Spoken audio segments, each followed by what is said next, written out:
Good evening. I would like to call the Community Services and Infrastructure Committee meeting of June 5th, 2019 to order.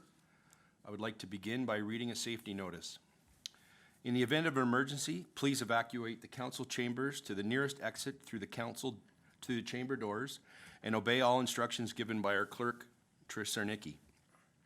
If assistance is required, please see the clerk. Once you have evacuated the building, please gather in the front parking lot outside of Town Hall. Also, the Town of Lincoln Committee and Council member meetings are posted on our YouTube channel. I would like to take this opportunity to thank the public for attending the meeting this evening, and I would like to remind everyone of our rules of engagement, to please be respectful while others are speaking, and to please refrain from clapping. Delegations will have 5 minutes to speak and are asked to stay focused on the agenda item. And please remember to silence all cellular devices.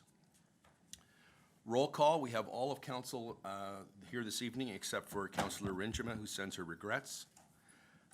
Staff, we have a number of our staff. Thank you for your attendance this evening. Declarations of interest. Are there any declarations of interest? Seeing none, item number 4 on the agenda, statutory public meetings. There are no statutory public meetings on the agenda this evening. Please note that the order of the agenda items has been amended this evening. Item number 10, staff remarks, will be now considered before delegations, and that is item number 5, with all other items to follow.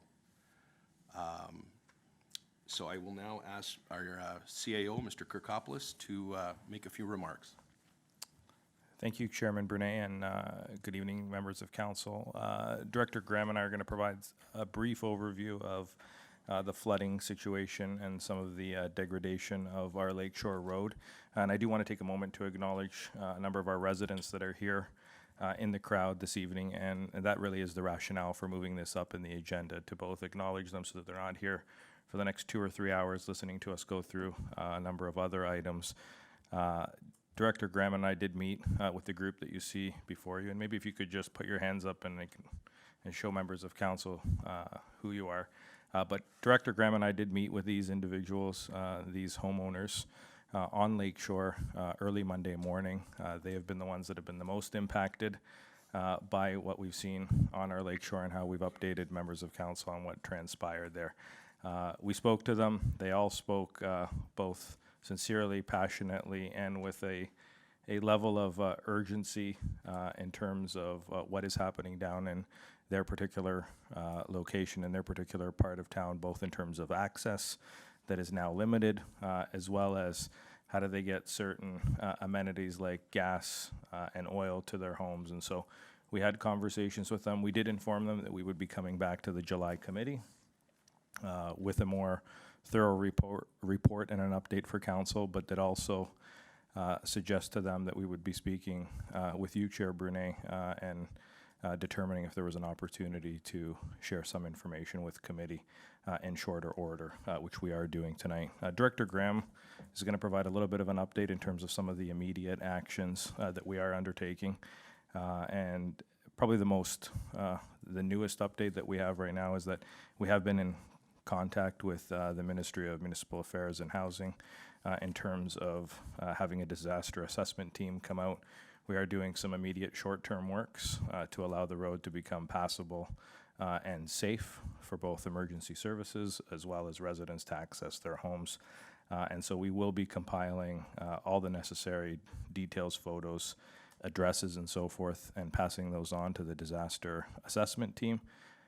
And working with them to see if there's any additional funding that we can potentially tap into.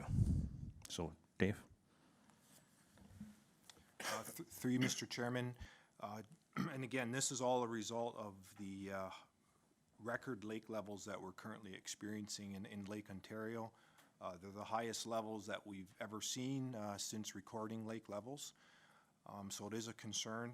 We are monitoring conditions the best we can, looking for new signs of erosion that may be occurring. Currently, we do have our emergency repair contractor on site and making repairs to damaged sections of roadway to reinstate access and prevent further damage to the roadway. Working very closely with our fire services to make sure that we're as prepared as we can be for any further damage and issues as it relates to road access. We hope the contractor will be completed the work as it relates to the damage that was experienced last Tuesday on May 28th, when we really saw the majority of the damage occurring, by the end of the week, maybe into early next week, weather permitting.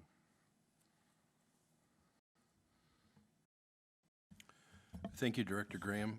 I guess I would just also like to add that I as well have been getting a number of calls. I spent a couple hours down yesterday afternoon talking to some residents at the bottom of Mountain View Road. So I would ask and please request that any of the councilors that are in that area, basically from from Mountain View Road all the way to Victoria Avenue, that have residents that have concerns, that that we get down and see what's happening and talk to them, because I think this is one of their big concerns, is they want to make sure that we're listening and that we're aware of what's happening, and we will continue to listen to their requests and bring it back to staff. So thank you very much, Mr. Krikopoulos, Mr. Graham. I'm going to give it right back to Mike.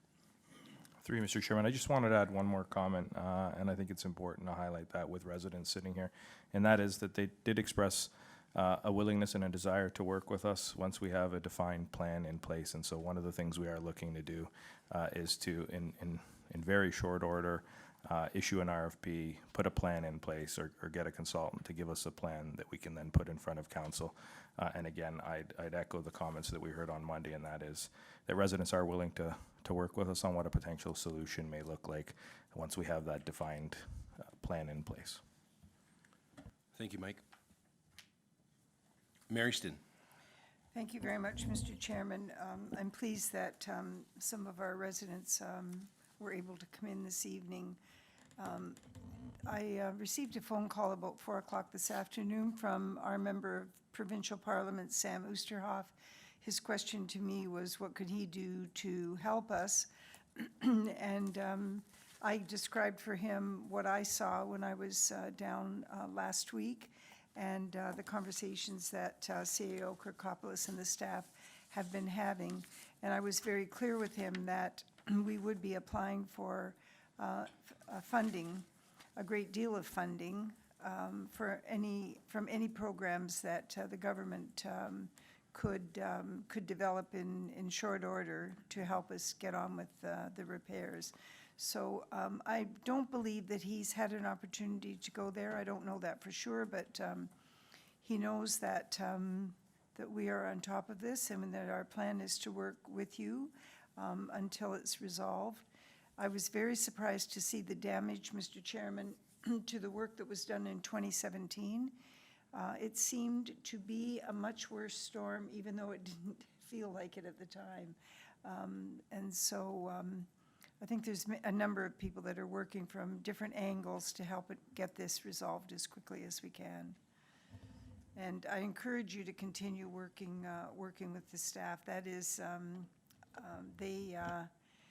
they have expressed a great deal of empathy and understanding about your situation and the need for that all services that you would normally expect in a given day are available to you and continue to be. So thank you very much, Mr. Chairman. Thank you. We're now going to move on to item number 6, delegations. We have 2 delegations this evening, and I would like to call Verna Fleming to the podium, who will speak to us regarding a proposal for a greener Lincoln.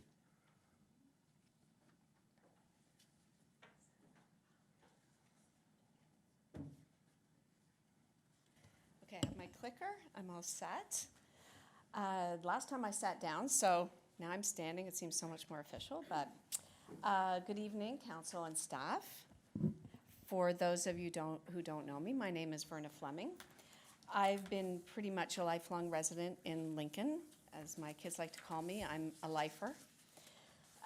Today, I want to thank you for giving me this opportunity to make council and staff aware of a resident group being formed in Lincoln. In May of this year, a landmark global assessment report summary by UN biodiversity experts was presented in Paris.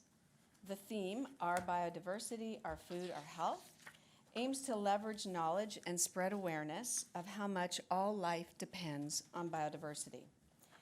It reported that invasive alien species is in fact one of the 5 direct drivers of change of nature with the largest global impact so far. In this year's Earth Day message, the UN Secretary General noted that the quality of the water we drink, the food we eat, and the air we breathe all depend on keeping the natural world in good health. And underlining that biodiversity was essential to achieve the UN's 17 Sustainable Development Goals. The Secretary General urged all governments, businesses, and civil society to take urgent action to protect and sustainably manage the fragile and vital web of life on our one and only planet. In that spirit, we'd like to create a committee that will investigate ways to, at no or low cost to the town to enhance local biodiversity, reduce the impacts of climate change, and beautify the town's green spaces for the health and enjoyment of its residents. Interest in conserving the incredible gift of nature we experience in Niagara has really gained momentum.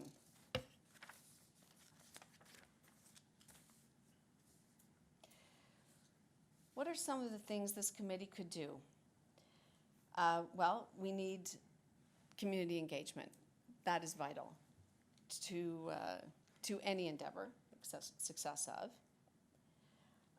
We could help the town develop a native tree, shrub, and wildflower list. Establish a LEAF program to support tree plantings on private property. Staff booths at town events. And at that point, start increasing the awareness of interested residents on the importance of biodiversity. For example, what's going on when you see a naturalized area sign? We get that question all the time. Seminars could include ways that residents can contribute to their own health and that of the town. Things like how to help native pollinators, reducing or eliminating pesticides and fertilizers, how to restore habitat in our own yards and our own community. Promote community tree programs. Develop partnership with funders. Work with the town forester on policies and practices to protect and enhance the urban forest. Encourage agritourism through scenic tree-lined streets and country roads, inviting tourists to explore Lincoln. The first photo is an example of, to me, an uninviting road. It doesn't invite a traveler to explore. The other 3 are examples of roadside wildflowers and grasses allowed to grow and, of course, include trees. Have you ever thought about how our beautiful roadside trees came to be? In the 1870s, the Ontario government, through local municipalities, provided an incentive of 25 cents a tree to farmers if they planted roadsides with trees from their woodlots. The majority of trees planted were native maples. We've seen elms, we've seen all kinds. This gave rise to an important element in the rural landscape, lines of stately trees alongside roads and separating farmers' fields. The legacy of tree-lined roads is embedded in many people's memories and is part of the rural aesthetic. These century-old trees are now succumbing to old age, insects, wind, disease. They are not being replaced, and that part of the iconic rural cultural landscape is now sadly disappearing.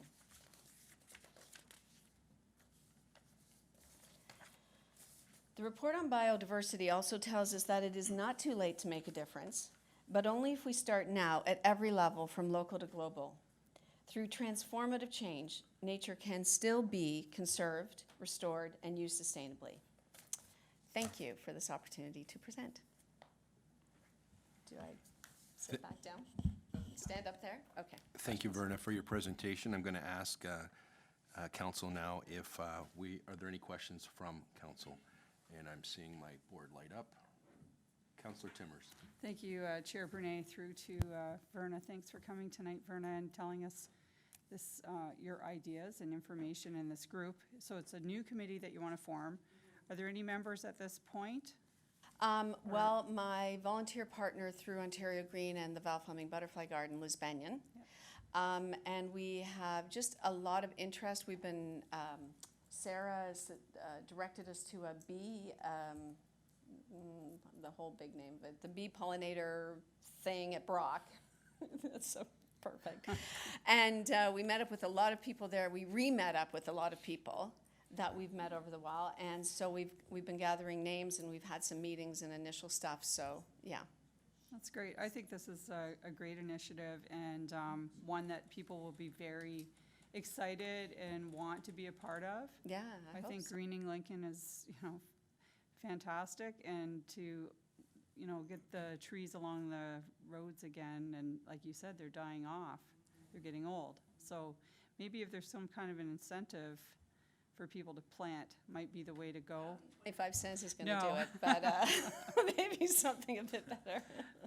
But I like the idea of promoting private property owners to plant trees as Yeah. well, because, trees, The majority of land is on private property. yeah, Yeah.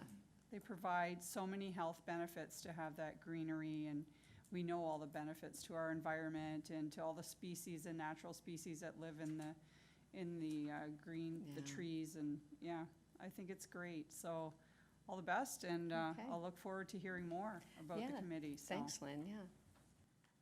Thank you, Councillor. Councillor Michalak.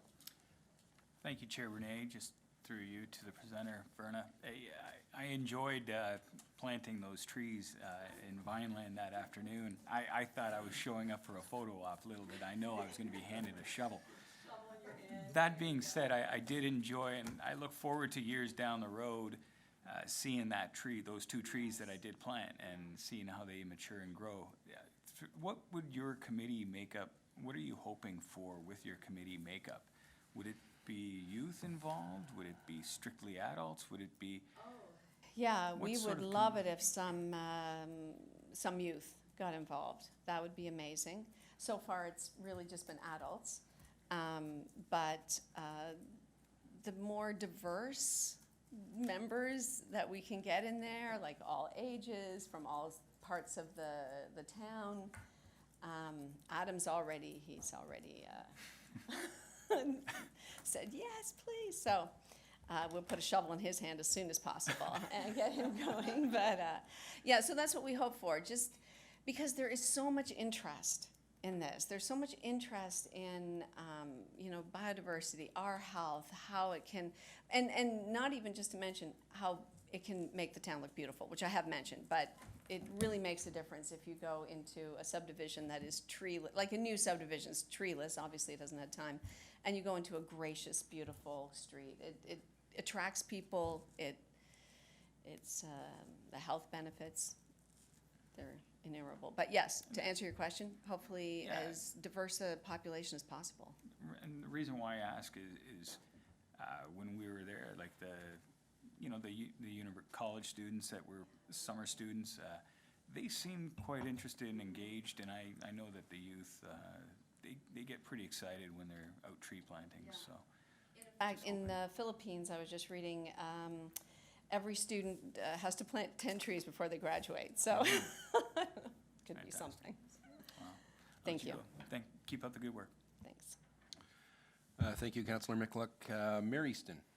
Thank you very much, Mr. Chairman. Verna, thank you so much for coming. I remember almost 5 years ago now, we had a conversation about this, and I know that it hasn't been an easy road getting to where you're at now, but we can certainly look around the town and see some excellent examples of the work that you've done. I wasn't too sure, you talk about trees, but biodiversity is so much greater than that. I'm curious to know what other areas in particular that you're interested in. Well, there's so many areas for, if you want to get into climate change and all of that.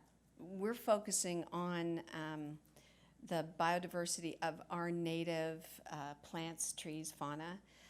The Carolinian zone, which we're in, has 97% of the biodiversity in Canada. It's rapidly decreasing. So what we would like, and this is part of the Val Fleming Butterfly Garden too, is to really get people, like Lynn said, private people to start incorporating native plants and trees in their own yards, and by that just creating corridors for birds, butterflies, pollinators, that kind of thing. So it would be like an education towards that.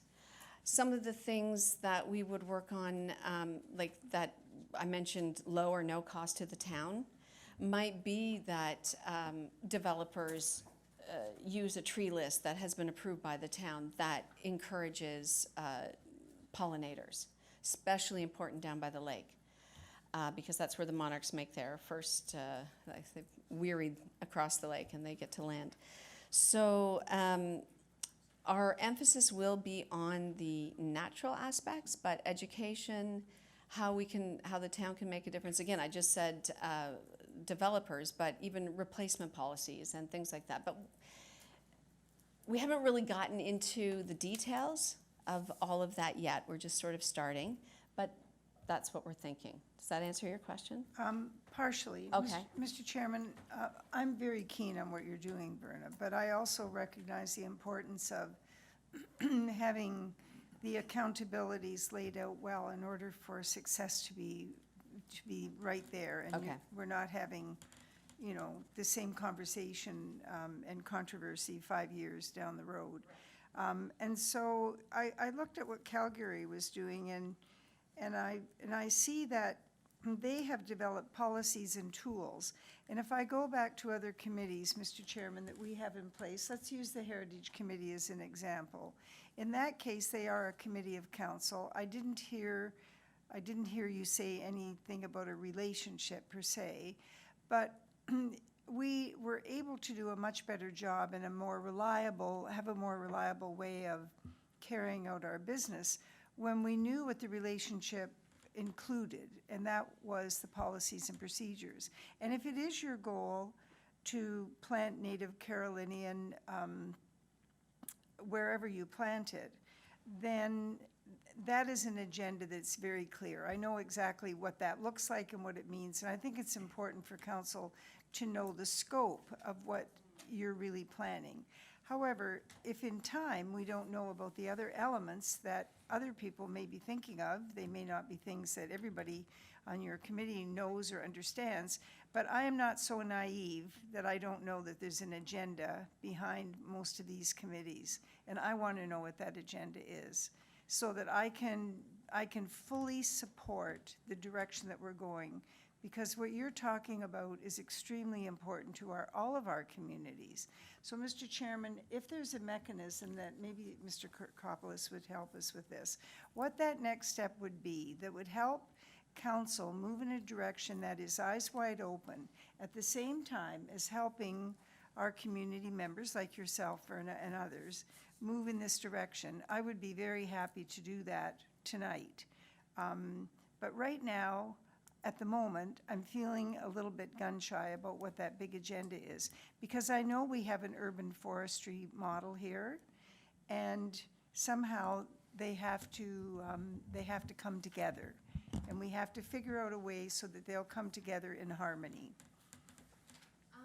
Well, I guess to address that, I think I would say that our group, I mean, we have our own things, right? We have the Ontario Green Tree Planting, the Val Fleming Butterfly Garden will be going up. We know what that looks like. As far as our role, it would be just coming to council and giving you ideas of things that we've gleaned. We're not, so if we had policy suggestions, we would be here given to you. Maybe it's information you didn't have before. Maybe it's a perspective you didn't have before. But we are not in the business of making policy. So, and because we're strictly a citizens group, that wouldn't happen. Do you know? So Okay, so that's we're good. presenting for information. Like I'm presenting to you guys, this is a group that we're starting. And like I said, if we can bring ideas to the town, that you can say yay or nay to, I guess that's what we're doing. It's an Okay. educative process. All right. So this is, you're keeping it pretty low-key. It's really an advancement, Mr. Chairman, of what you've been doing. You want to formalize that a little bit, but not to the extent that I'm reading about. Because there are different kinds of committees. I just want to make sure. Yeah, so I would have to, I'm not sure, I'm not aware of that Alberta model. But our idea is to bring to council ideas Right. that could be valuable. Okay. Mr. Chairman, in this little Google that I did, it says that the Biodiversity Advisory Committee provides council and administration with strategic advice on matters affecting urban biodiversity in the city of Calgary. That sounds like what you just said. Made up of. I never even looked at that Okay. part of it. I just was looking at what Okay. their purpose was, to be clear. They sound about very it. official. Okay. I don't know how official we'll be. Okay, all right. I mean, that sounds like it's got all levels of government involved. Okay. So I have three other counselors that want to speak on this, Okay. and then I'm going to try to wrap up by bringing in our CAO and maybe our Director of Community Services, just to talk about some things that we're doing here with the new climate change coordinator that we've just recently brought on staff, and some other agencies that have been in front of council talking to us about what they're doing in the region and in Lincoln, so, collaboratively. But before that, I will go to Councillor Pachariva.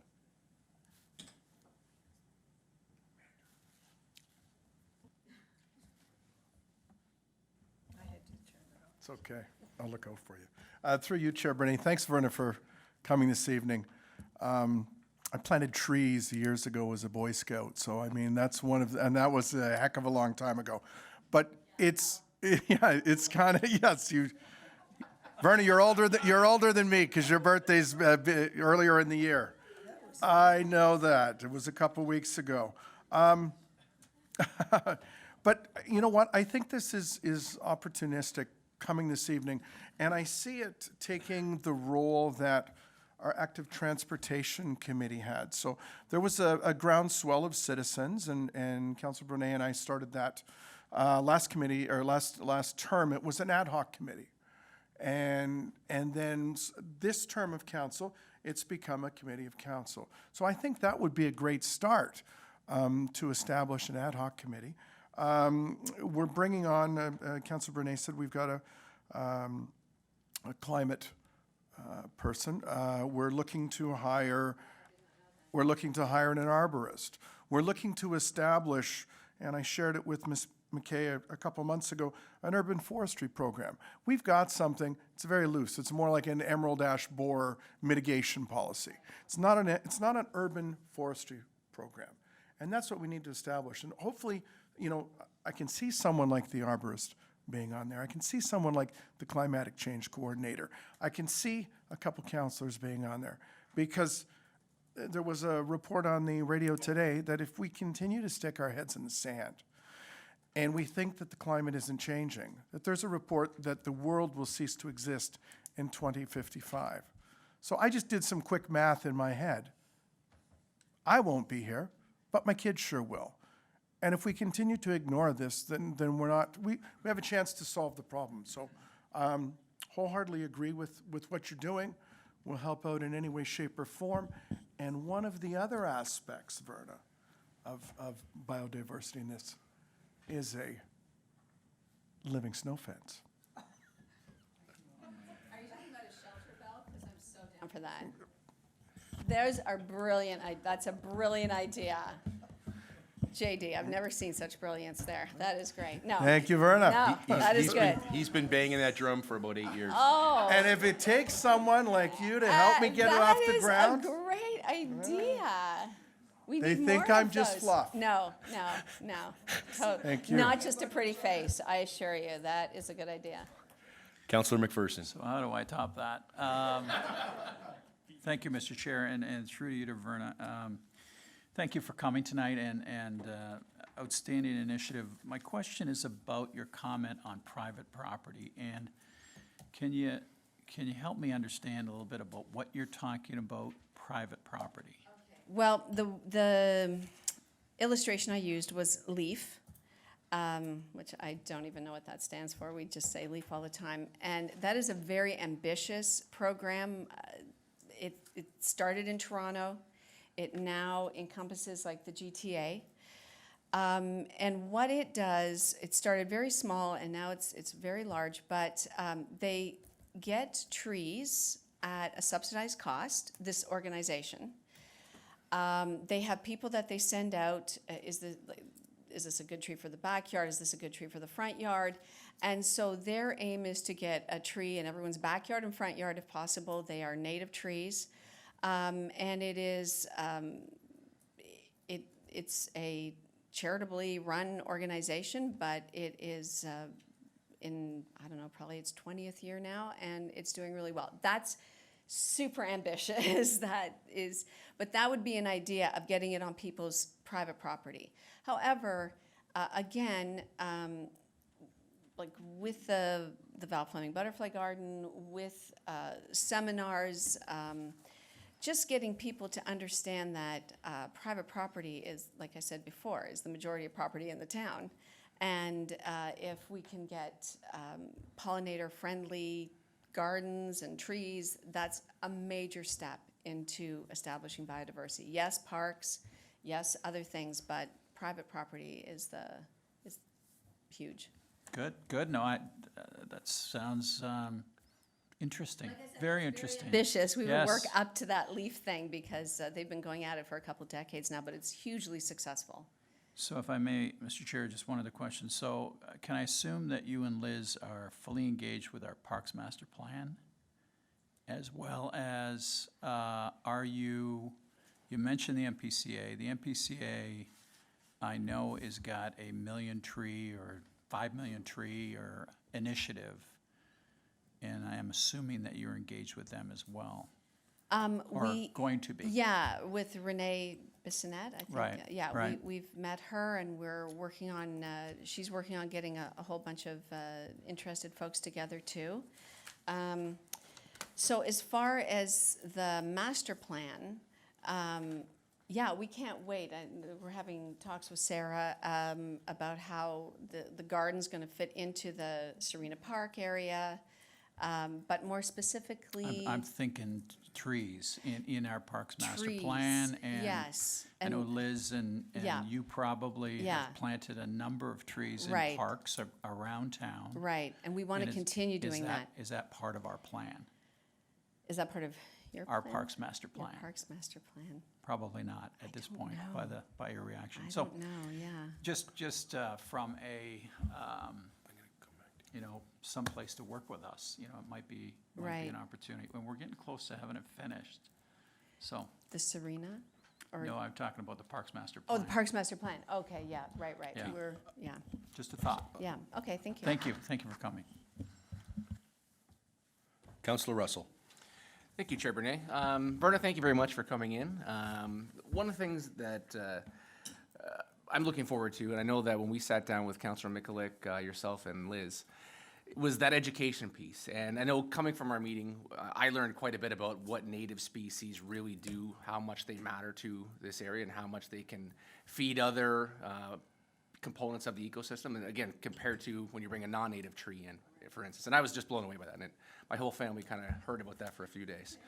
So I hope that down the road, and again, I've already pledged some time or some assistance with what I can, but that maybe the committee can start branching out to schools and make presentations. I know, like, my kids come home regularly, and they do have some learnings and discussions at school about climate change and the impacts and what they can do to make a difference.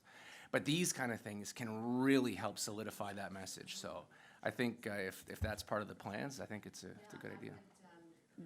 Definitely hope to get to our local schools.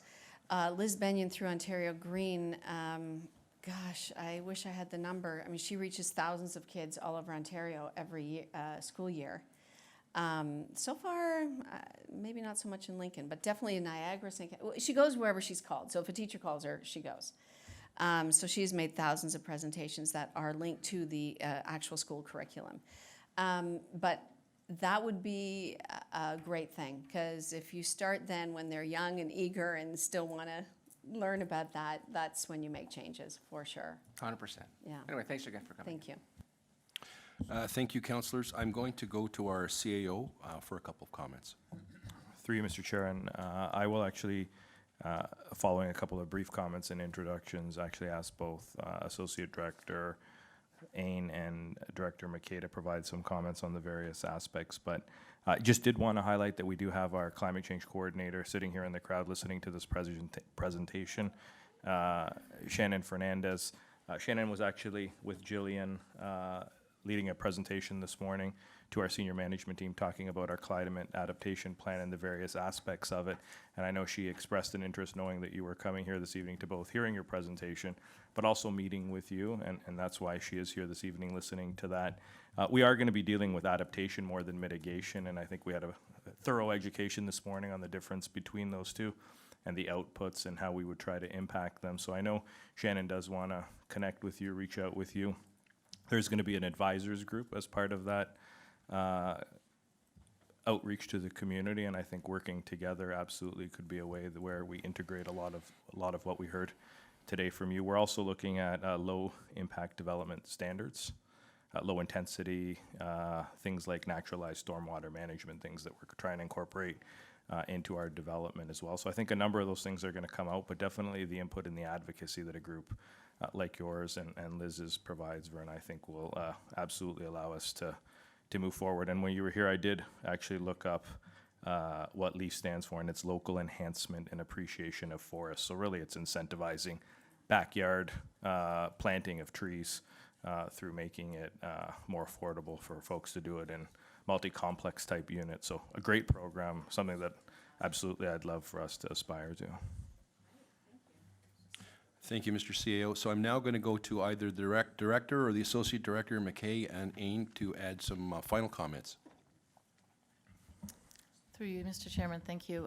Verna, that was a great presentation, and we knew it was coming and we'd seen it, and we're excited because later this month, the new arborist, the first time that the town has actually had a full-time permanent position as an arborist, we've typically contracted out those services, will be starting. So we look forward to having the arborist as well as the climate change coordinator working with you and attending these meetings when the group is up and running. And we welcome some of the ideas that you've put in here about how you can help with lists, with species, and the education piece, I think, is really critical so that we can move forward with the plans and the strategies. We've worked closely on the butterfly garden, the phase 1 of that project. We've appreciated your feedback into the Parks and Rec Master Plan, and we know that going forward where we identify plantings and gardens and those types of elements in our parks and open spaces, that we will be able to engage you and your team and your group of volunteers. So we thank you, and we look forward to continuing to work with you. So thank you very much, Verna.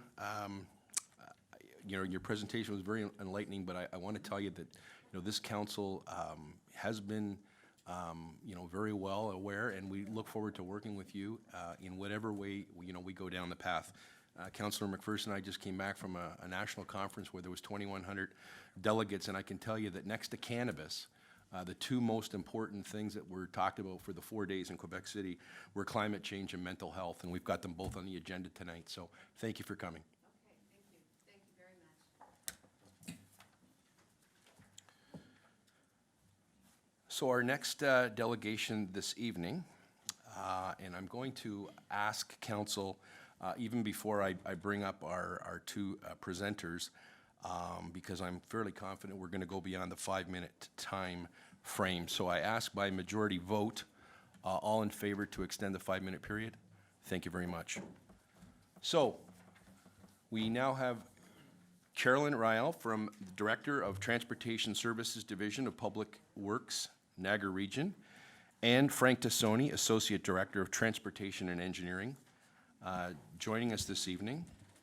And they will be speaking regarding item 9.3, PW 15-19, the Truck Safety Update Report, as well as, from what I understand from our director, maybe some of the items coming down the pipeline, maybe over the next 5 to 10 years on the capital budget that involve projects in Lincoln. Welcome.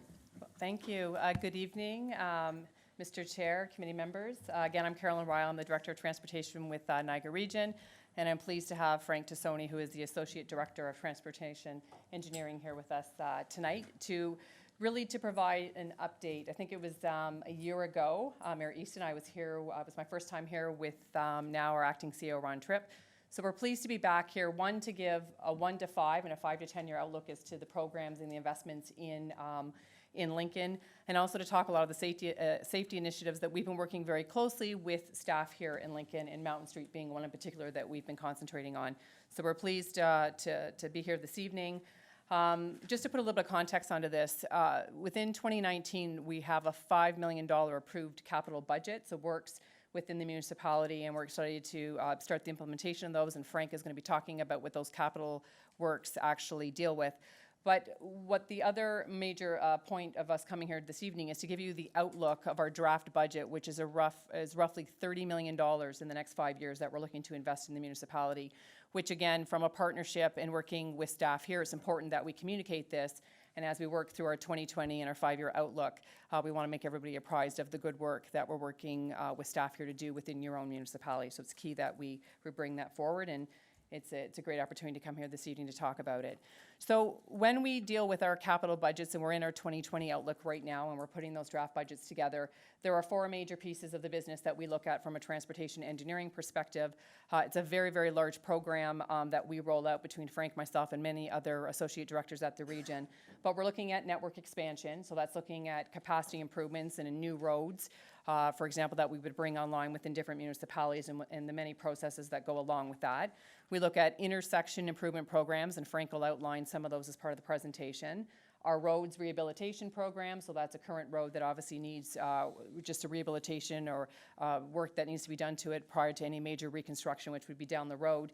And then obviously we deal with any major culverts and bridges, which is within our program as well. And all of these are obviously assessed, if not yearly, biannually, and we put those into our work programs. Before we get into Frank, and I turn it over to him to talk about the 5 and 10 year capital outlook in the community, I did want to bring one program forward first, which is the new escarpment crossing study. This has been a program that I've spoken to Mayor Easton and staff about with some frequency right now with regards to the 2019 capital works program. We do have capital funding that was approved and is currently in place for us to restart or to start a new process with regards to this north-south escarpment crossing, which would be linking, obviously, a new road network to the QEW. So right now there currently are budget funds available to start this program. We are working very closely with the Ministry of Environment and others with regards to what that EA process would look like. There was an EA that was started years ago prior to myself joining the region. That EA was placed on hold for a whole host of different reasons, but it is now back on the table as something that the region is looking to reinitiate, and what that process looks like, as I've relayed to the public works at the region, is something that we're currently investigating. Whether it's going to be an individual assessment, which has a longer process behind it, or whether it's just a typical EA. But being mindful, obviously, to the landscape and the political, nature and the stakeholders that are going to be involved in this, we're obviously carefully thinking through how we're going to implement this.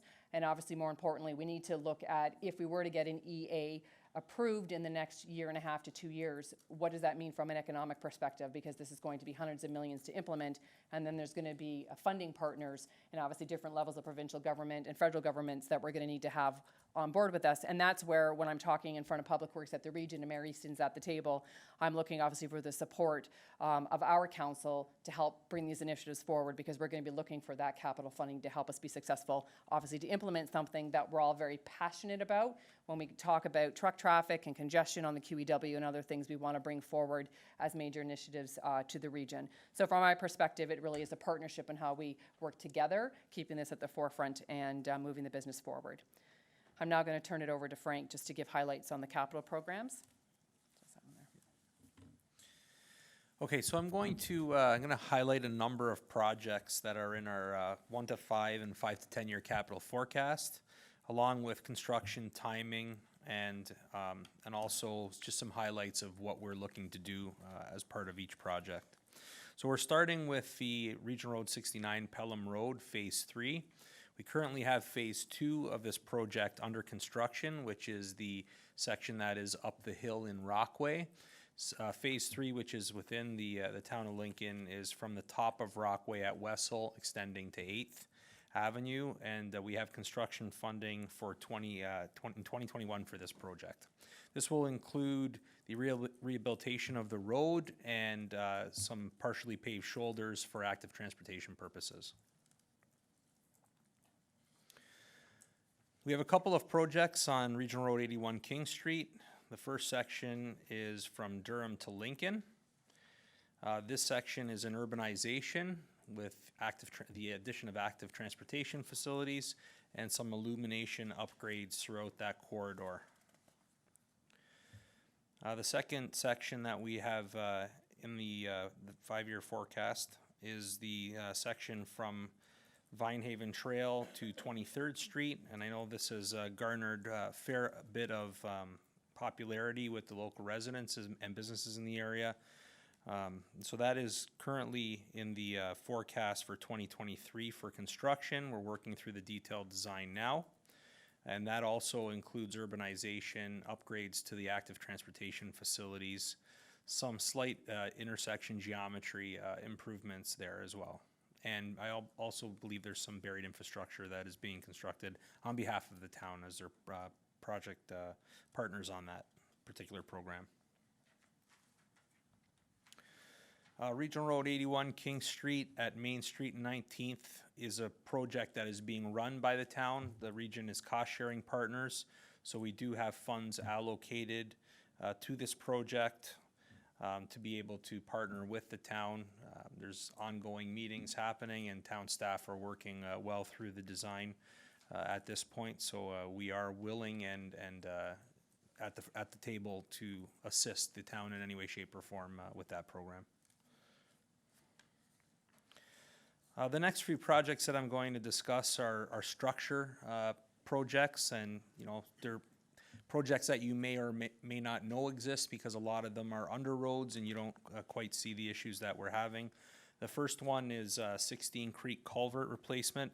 This culvert is located on Victoria Avenue, and there are some issues that we're experiencing within the soffit of the culvert, so we're going to be looking at doing some rehabilitation of that soffit to get that back to an area where we're satisfied with the condition of that culvert.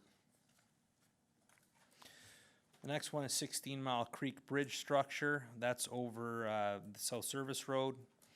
And we'll be looking at doing a rehabilitation replacement analysis to determine the extent of the rehabilitation work on that. That is currently estimated for construction in 2023.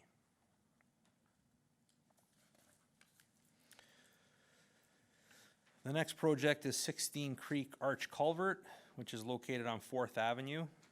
We have that in the design stage in the next 2 to 3 years, and we'll also be doing an analysis to determine the exact extents of the work that are required on that structure.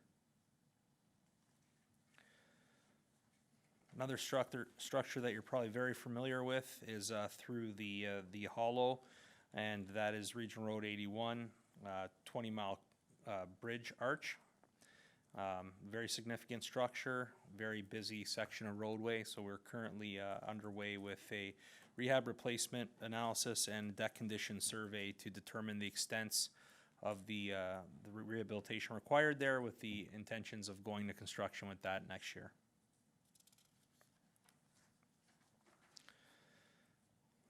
And in the 6 to 10 year forecast, we have King Street Culvert rehabilitation. This is over Regional Road 81 King Street, and that is a rehabilitation of that structure.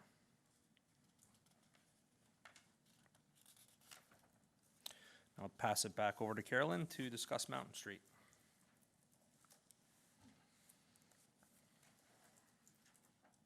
Is it coming up?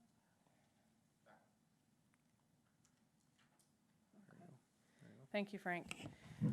So in addition to the large capital that we just talked about, that's going to be rolled out in the municipality primarily over the next 1 to 5 years, I did take away a message that we talked about when I was here last year, and it was really around the safety initiatives around Mountain Street. And I also heard the same concern from Grimsby with regards to Mountain Road. So coming out of the dialogues that were had with staff and with Mayor Easton and others, just to let everyone know that the region let a consulting assignment where we had a consultant come in, an independent consultant who looked at all the regional roads, so the road network between Grimsby and Lincoln. And what we did was we actually did quite a bit of field work where we were out on the street with different specialists who were actually charting the activities that were happening primarily on Mountain Street and Mountain Road and along King and at other major regional intersections. We have photography, we had the area flown, and we did tons of tracking with regards to just what the activity was. So we could first of all do a fact-finding exercise to understand what was happening out on these two major roads coming from the top of the escarpment down to the QEW. And everything from car volume through to truck size and all of the speed. So we have all that information collected, and we did have a meeting where we started talking a little bit about what the findings were. Coming out of that report, which we're still finalizing, were short, medium, and long-term incentives. And I, in working with staff here very closely, and obviously acknowledging they're working on a TMP, we've been aligning ourselves, obviously, to implement things to deal with the safety concerns that we've been hearing from the residents, but as well as from the council. And we're pleased to say that we've started implementing a large number of those, and there's still work to be done, but we're working very closely here with staff, and we will continue, obviously, to monitor the situation and bring the NRP into place as we need to as well, and who we work very closely with. So the next number of slides talk a little bit about what currently is out there on the landscape, which obviously this is just a warning sign with beacons that talks to obviously a steep grade to give people an indicator of what's coming up. We've got flexible markers in the road. These obviously are safety initiatives with things we're trying out on the streets to bring attention and awareness to those who could be driving quickly on the road to slow down. The next slide here is actually a photograph taken from work that we did in Grimsby. We will be implementing this out in Lincoln very soon. We're just working with the contractor now to get them out. So the same check speed, which the hatch mark on the road, will be implemented very soon.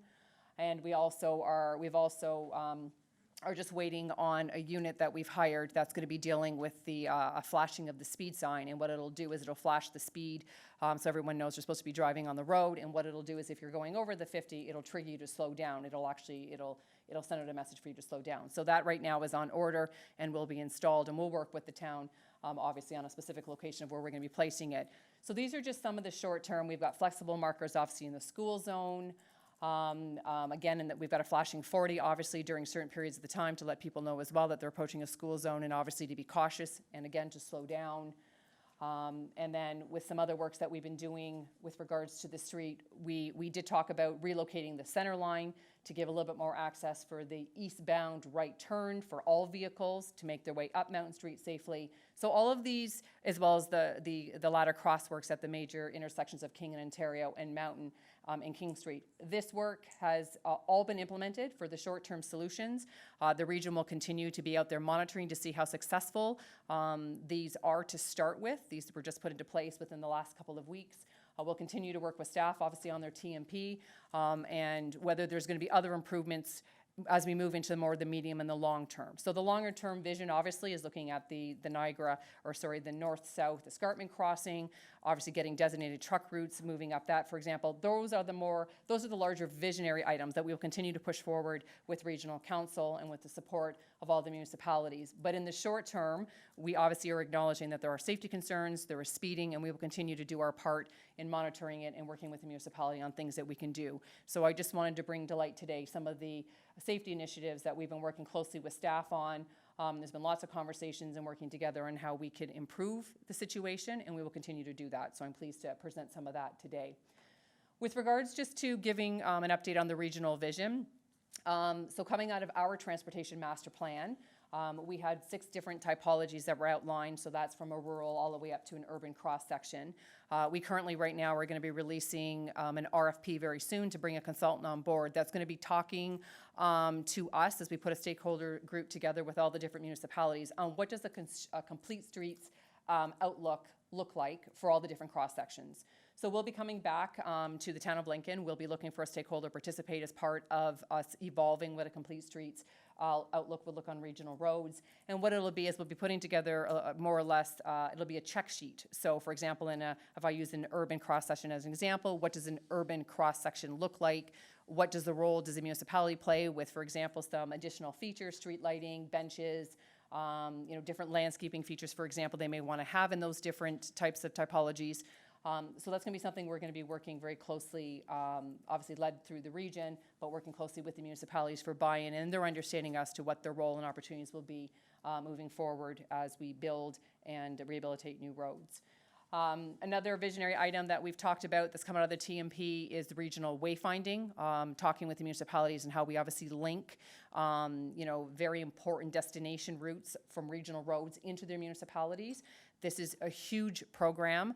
This is something that's going to be targeted more in our 2020 budget, but it is something that is top of mind for transportation, to have another consultant come in and work with us to understand what best practices are, looking to other major cities. City of Toronto is a prime example where you can learn a lot of the best practices and the do's and don'ts of what they've already lived through.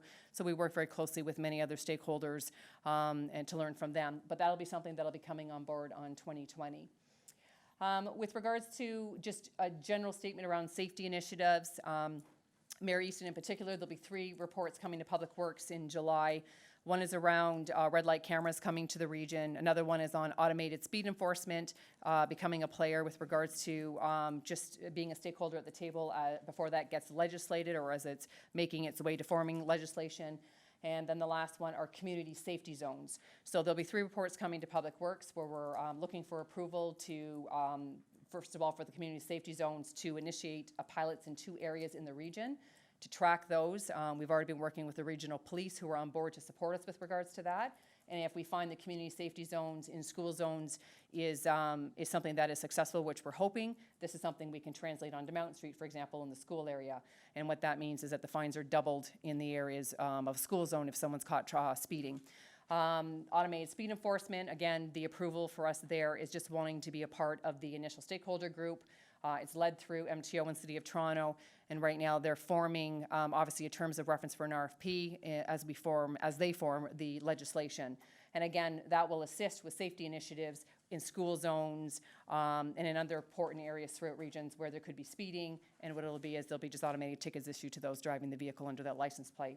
And the last one we're coming forward under a safety initiative is red light cameras. So these are huge visionary items. They're new to the region here.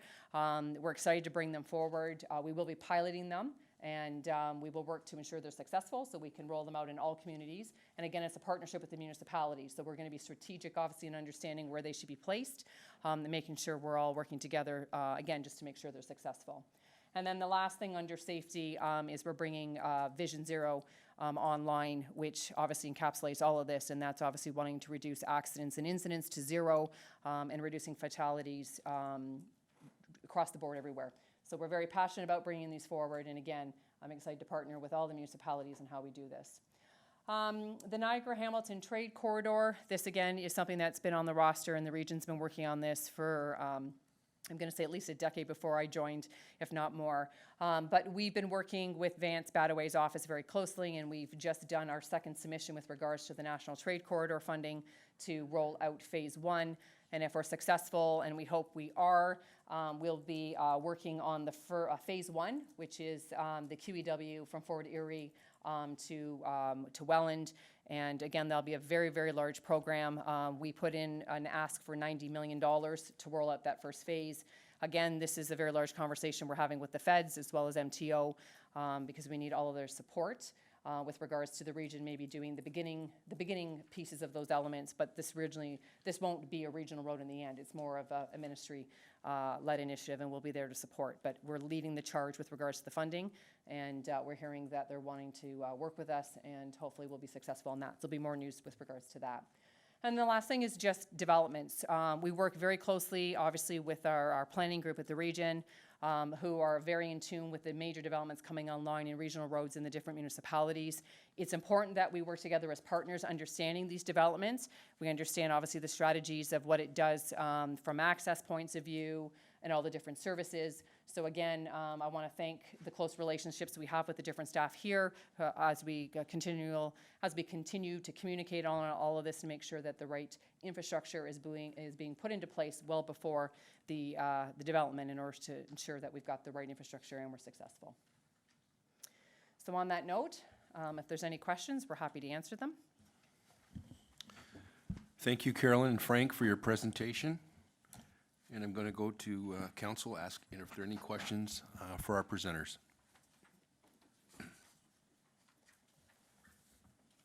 Councilor McPherson. Thank you, Mr. Chair, and thank you for coming this evening and bringing us up to date. And a couple of projects near and dear to me certainly are the King Street Vineland project. And I think if we look back, we've been talking about that project for many years. I believe there was a public meeting even back in 2014 that presented a plan for that downtown King Street and Vineland. You know, knocking on the doors last fall, the residents of Vineland are ready to tear my head off with not having an investment in their downtown.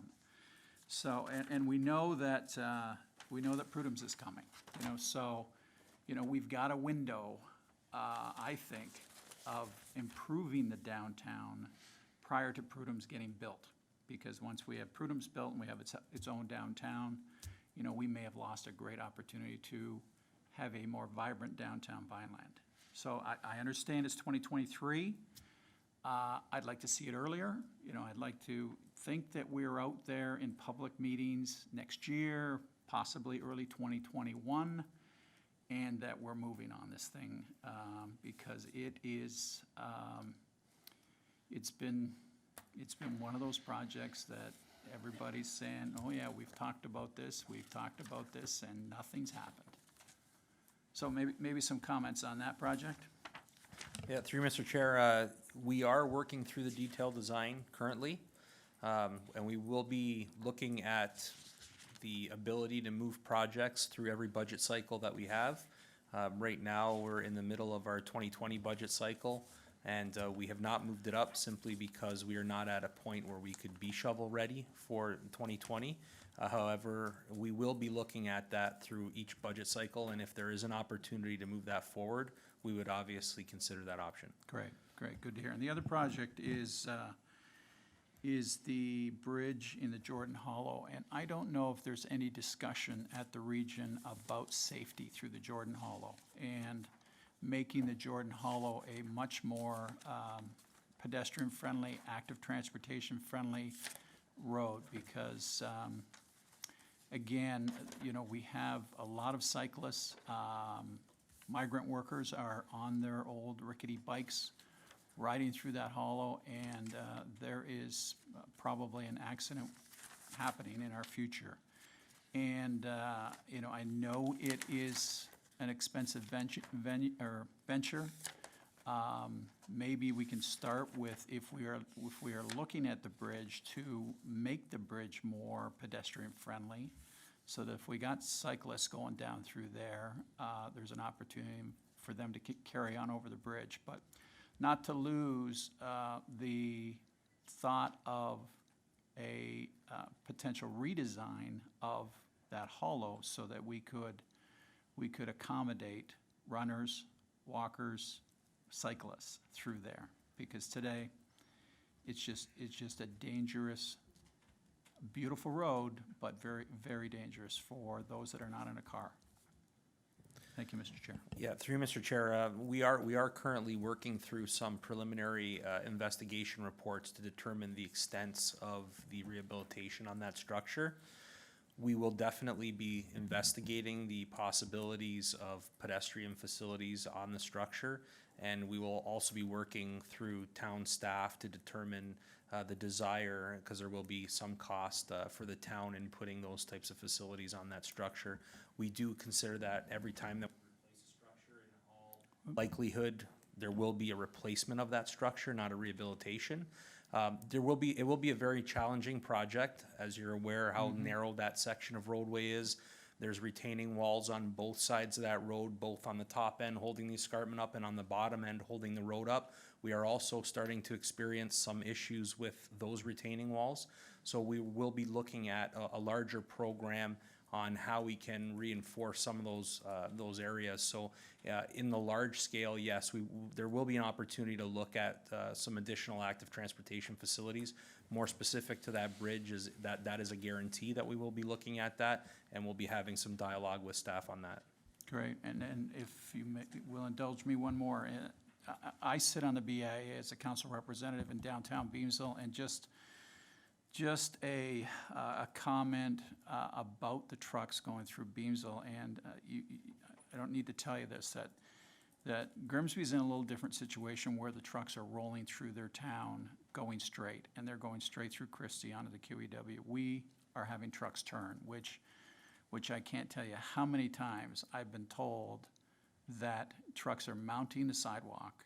There's no room there for a turn either way, because we don't have short trucks having trouble turning that corner. So to think that we're 10 or 15 years away with Bartlett, and to think that we would have trucks rolling through our downtown for 10 or 15 years is not a desirable thought. So somehow we've got to come up with a alternative solution that gets trucks off Mountain Street and obviously King Street because of that turn. And to me, turning the other way is not the answer, because it's very narrow there, and they're going to be mounting the sidewalk, and somebody's going to be standing on that sidewalk. So just a comment. Thank you, Mr. Chair. Councillor Michalak. Thank you, Mr. Chair. Through you to Carolyn and Frank, thank you for your presentation. It's good to have a sense of when things are going to happen, or hopefully happen. I'd like to echo the sentiments that my fellow ward mate, Councillor McPherson, has noticed, and I believe I spoke to you, Carolyn, about that Jordan Hollow when you were presenting those maps and the cyclability of the challenges that are faced. Would it be possible to hopefully, maybe, perhaps, when the bridge is being reconstructed, and hopefully when King Street at the top of the hill is being done, at least entertain the idea of making it more pedestrian or cycling friendly from the bridge to the top at Jordan? Is it to shoehorn that? So at this point, when we're doing the bridge, there's a specific area of influence that we'll be looking at on either side of the bridge. That would involve a more comprehensive study, and the reason I say that is the road platform there is very narrow, and the reason why it's narrow is because of the escarpment. So to be able to facilitate pedestrian facilities, cycling facilities, we have to look at an expansion of the supported section of that roadway, which means taking out the timber retaining walls that are currently there on the north side of the road to expand that a little further, which could be challenging, but it would require a larger study. So that's something that we can take back and look at the potential for investigating that, but it wouldn't be done with the bridge project. There's quite a large study that would need to be done in order to facilitate that. And I have one more question for you. Lately, with all the construction traffic happening, my guess is that a lot of the regional roads are taking a beating. Have we tracked the data as far as vehicular traffic prior to and after construction? And will we be able to, or possibly be able to go and seek extra funds from the MTO or from the province for possible damage that our roads are being negatively impacted by the excessive traffic that we're facing right now currently?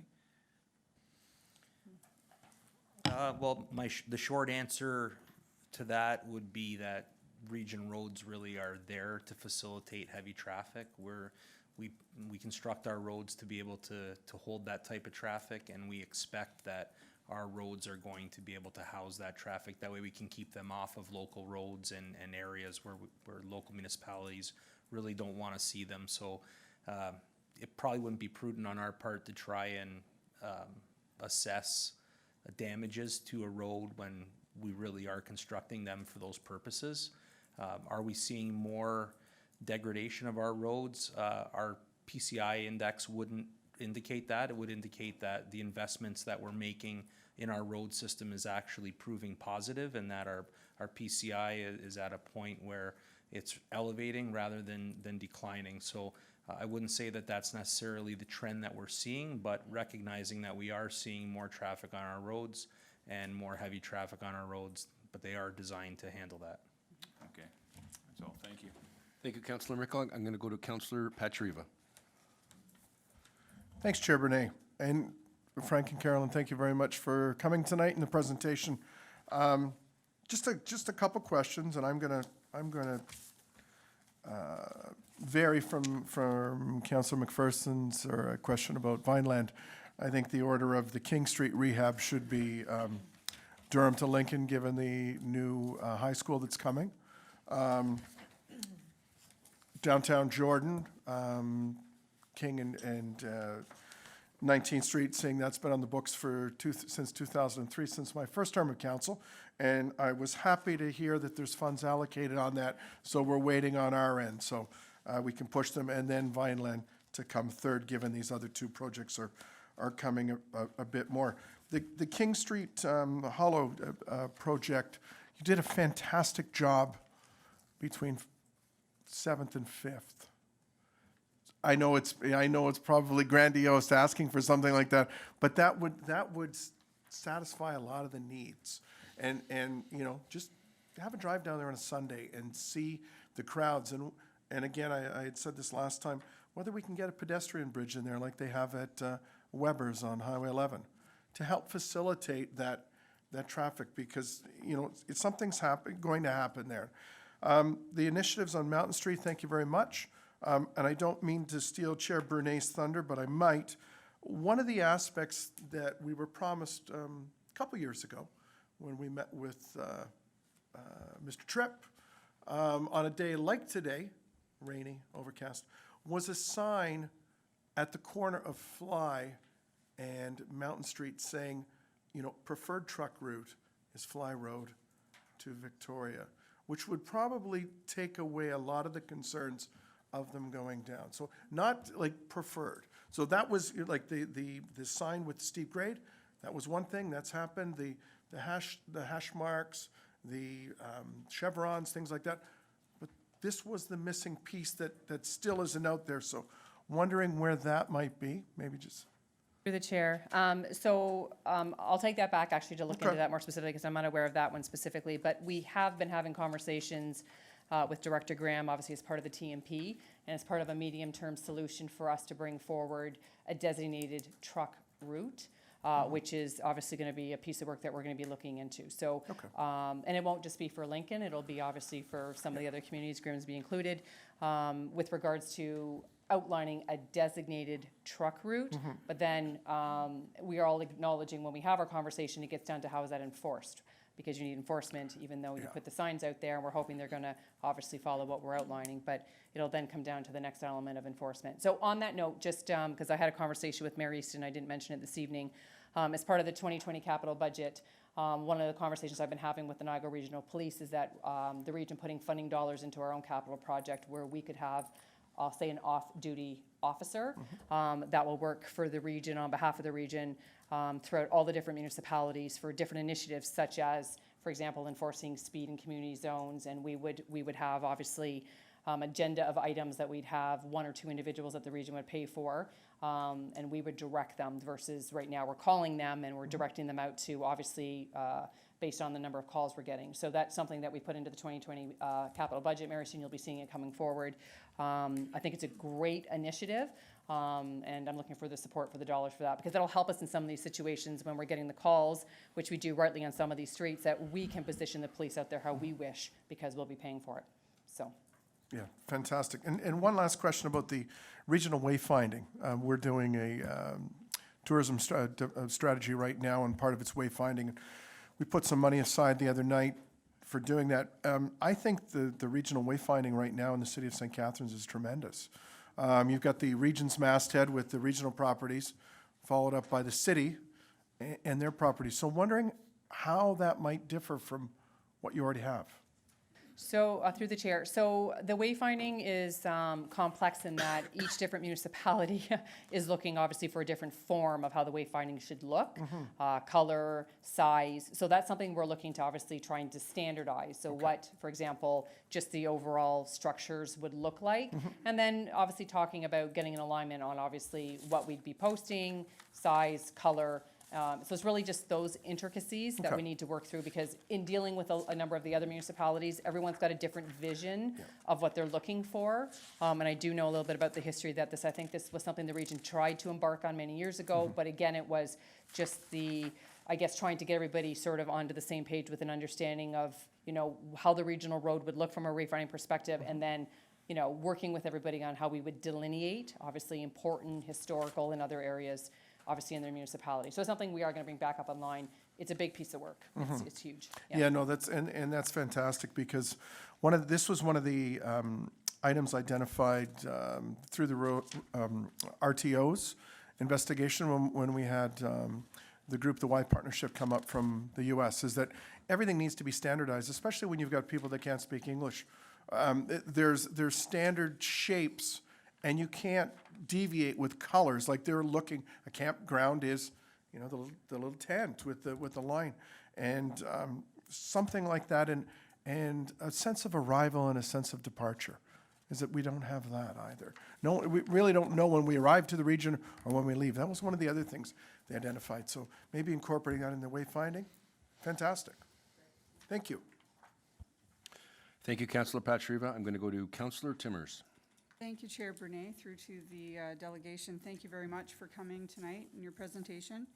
A lot of my comments have already been put on the table regarding Vinehaven. I'd like to see that, of course, sooner than later. It has been a lot of years waiting and waiting, so I look forward to that. I hope it does get moved up in the priority sequence as we get closer. Now, as far as the truck traffic on Mountain Street, yes, they are turning in our downtown, and I don't think we need to go stand down there to see that they're turning. If you go down there any day of the week, any hour, you'll see on the pavement the tire tracks on all the corners. They are up on the sidewalk.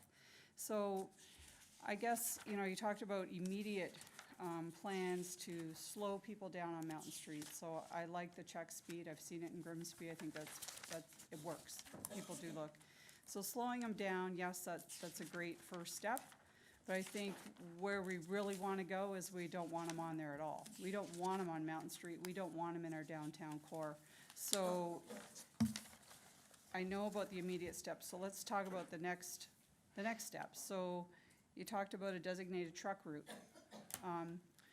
How far out are we looking to get a designated truck route where we can have some control where they're going and where they're not going?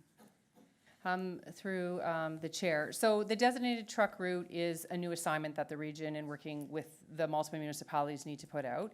I probably would say that probably would take anywhere from 6 months to a year to implement. So that'll be something we'll take back, Frank and I and our safety group, and we'll take a look at it. It is top of mind, and we are working through it, but just to give you context, there's a procurement process, the hiring of a consultant, and then it's getting all the stakeholders around the table to understand, obviously, and making sure we have, all the voices heard.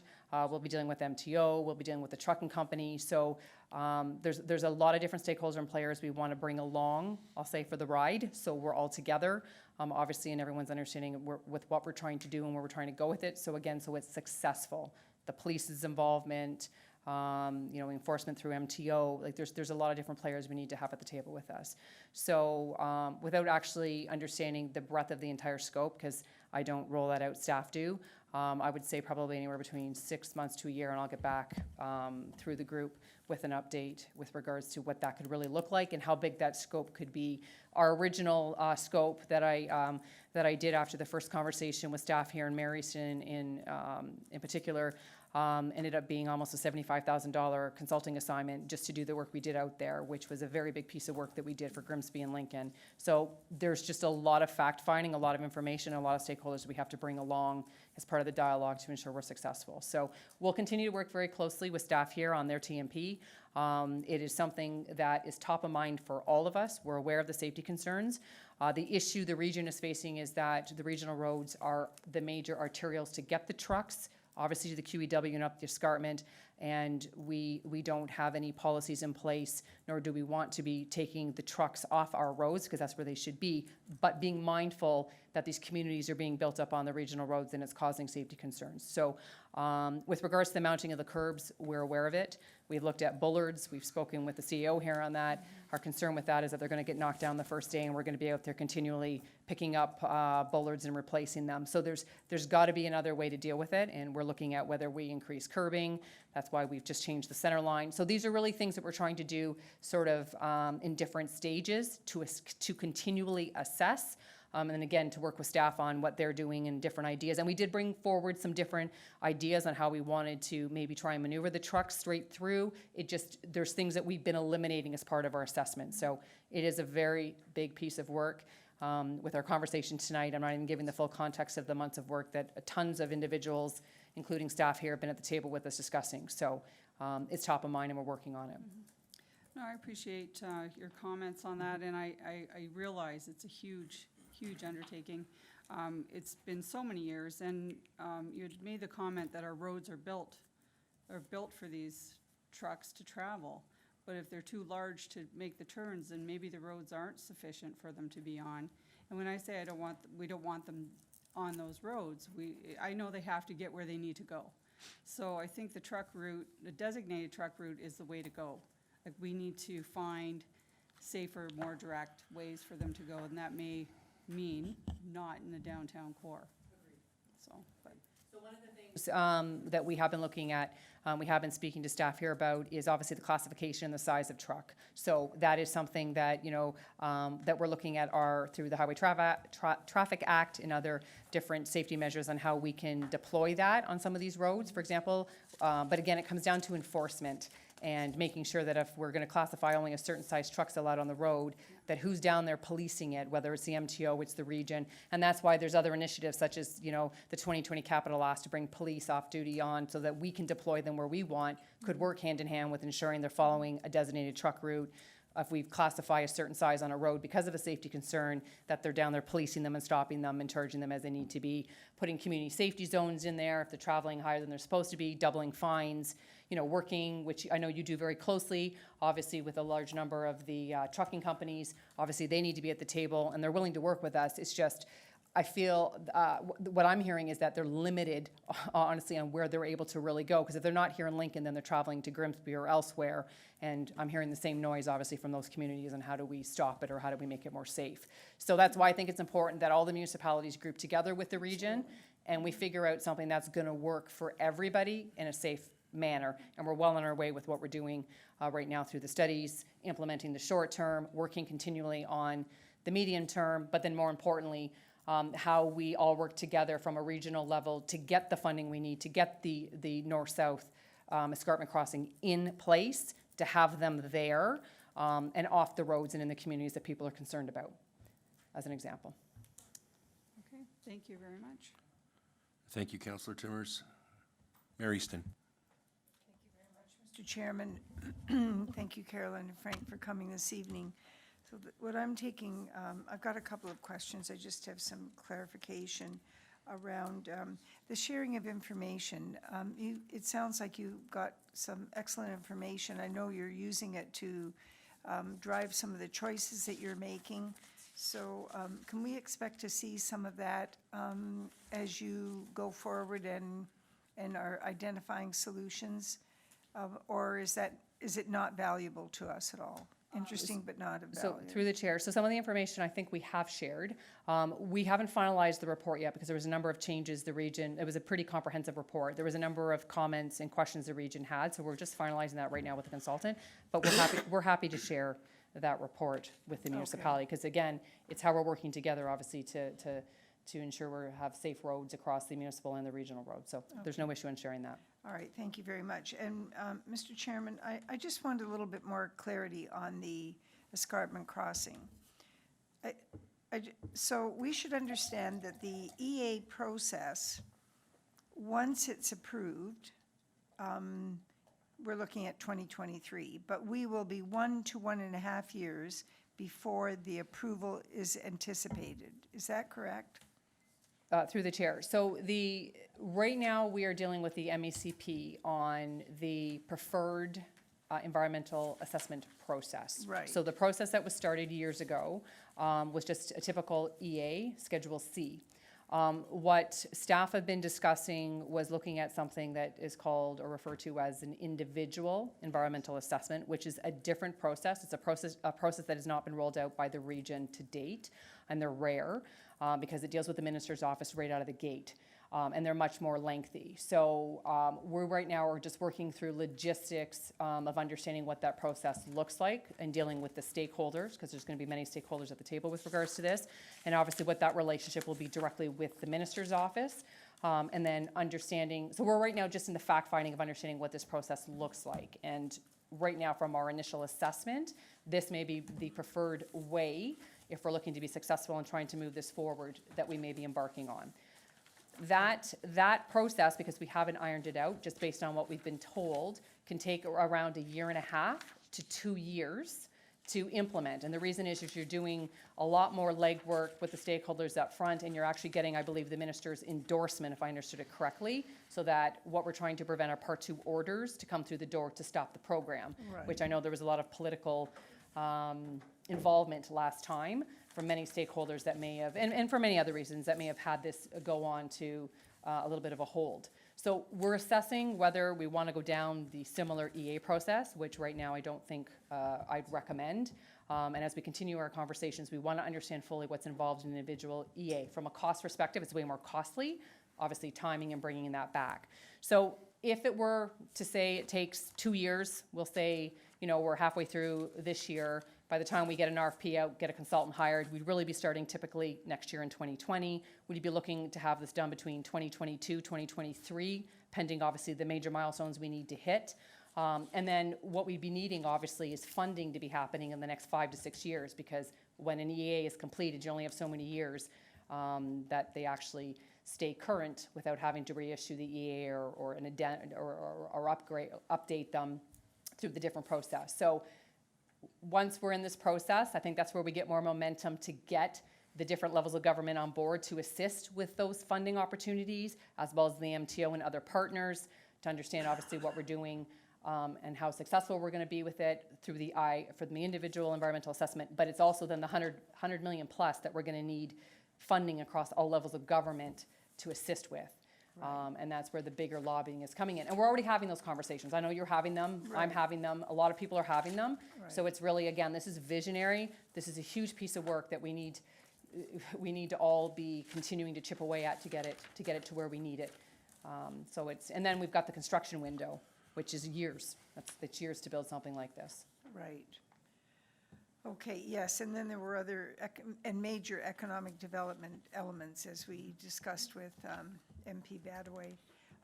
The 16 Creek Arch, I'm having trouble locating where this is. Is there to be any recreational elements with this at all? This change that you're making is strictly, the work is because of the condition of it, but are you rebuilding the whole thing, and so it will be the same size, the openings will be the same as they are now? Or is it somehow to enhance recreation and to move people from one place to the other? Yeah, through Mr. Chair, the idea behind this culvert right now is to replace like with like, so it's strictly an aging piece of infrastructure that needs to be rehabilitated. However, we would look at active transportation facilities over that culvert, and given the life cycle of the culvert, would likely construct something now if it made sense to. Even if there wasn't on either side, we would likely get the width out of that crossing in order to facilitate that in the future. Okay, and Mr. Chairman, through you, could you take a canoe through this, or a kayak? Through you, Mr. Chair, no.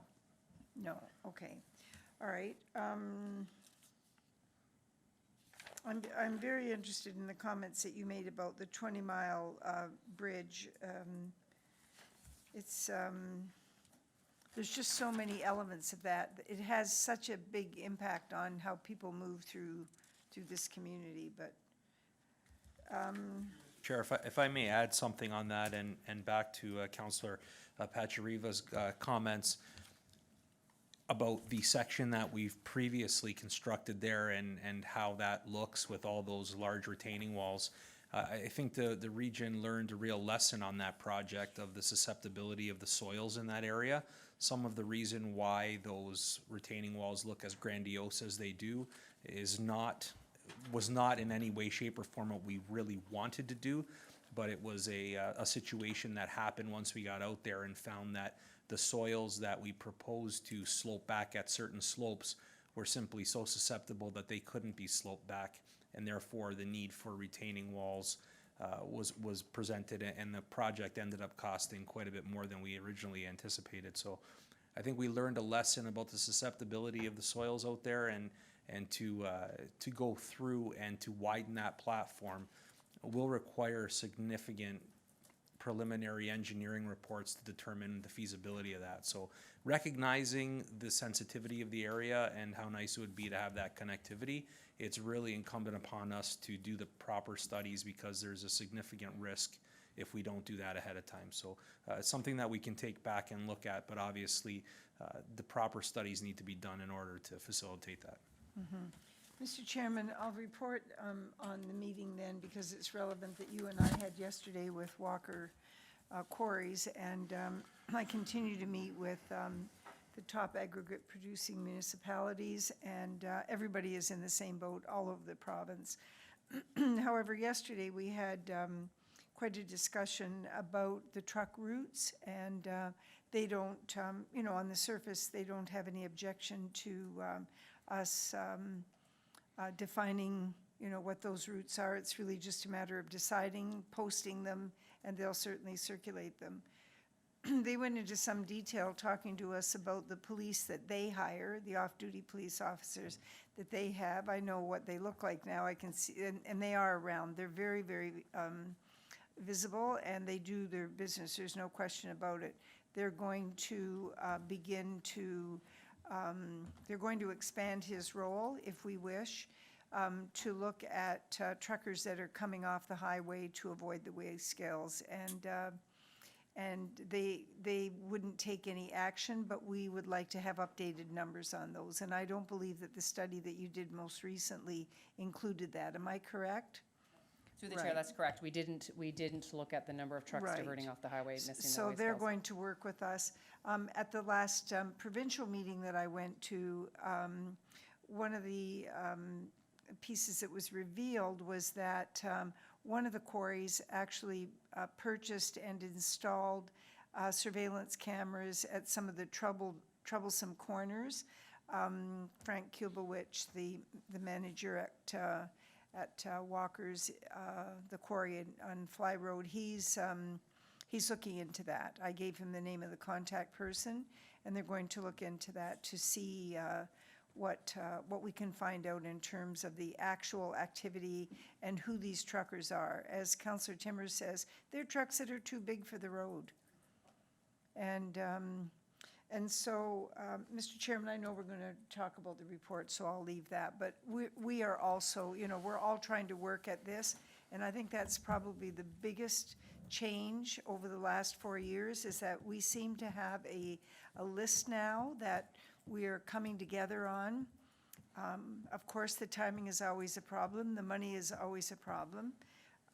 It's definitely what keeps me up at night. I worry about this all the time, because I know that this is not anywhere near ideal. But I think parsing this out the way we are, I don't know any other way to do it. It's when you do nothing and sit on your hands that it really drives you crazy. So I think if we can continue doing what we're doing, as long as you don't get tired of coming out to talk to us, we will make progress. And I expect that we will have made substantial progress in the next 5 years. Thanks, Mr. Chairman. Through Mr. Chair, just to seek clarification, and there was a request for signage at the corner of Mountain and Fly. And just through you to, I believe it was Councillor Patriva that had mentioned that, has there been discussions with the residents in Camden, and will that create any issues in Camden that the region should be aware of if that signage was to be installed? It's a great question, and just to put it in context, like we sat at the top of Mountain Street with, at that time, Commissioner Tripp, a number of representatives from the region as well as the Niagara Regional Police. We had quite a bit of discussion about that. I know, depending on who you speak to, whether it's Councillor Timmers, it's the old story. People don't want it in their backyard. But I'm going to go to Director Graham to bring us up to speed on that. Thank you, through you, Mr. Chairman. So just for clarification, that sign has been installed at the south intersection of Mountain Street and Fly Road. And it's a preferred truck route sign that would encourage truck drivers to use Victoria Avenue as the escarpment crossing versus going down Mountain Street. So It's been up for a while. that's been up probably late last year, so.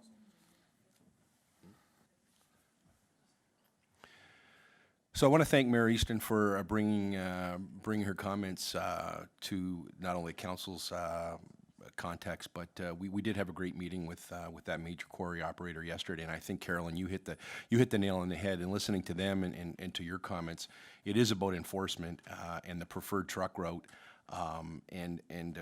Our director is working very carefully to have two blitzes involving Niagara Regional Police and the MTO.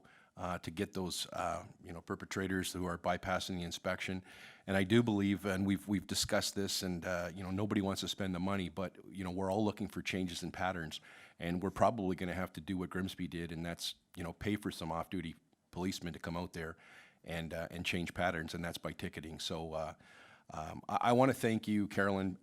When we first started dealing with you, you're new to the role, and you have been working diligently in Toronto with the MTO, meeting with Vance Badaway.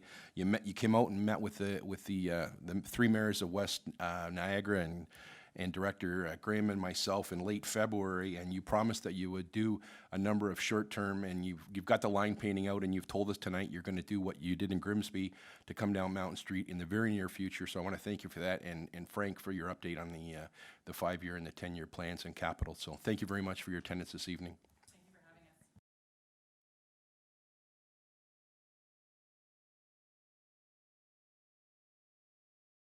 us. We're now going to move to item number 7, correspondence. We are now considering item 7.1, memorandum regarding emergency management shared services. Are there any questions from council?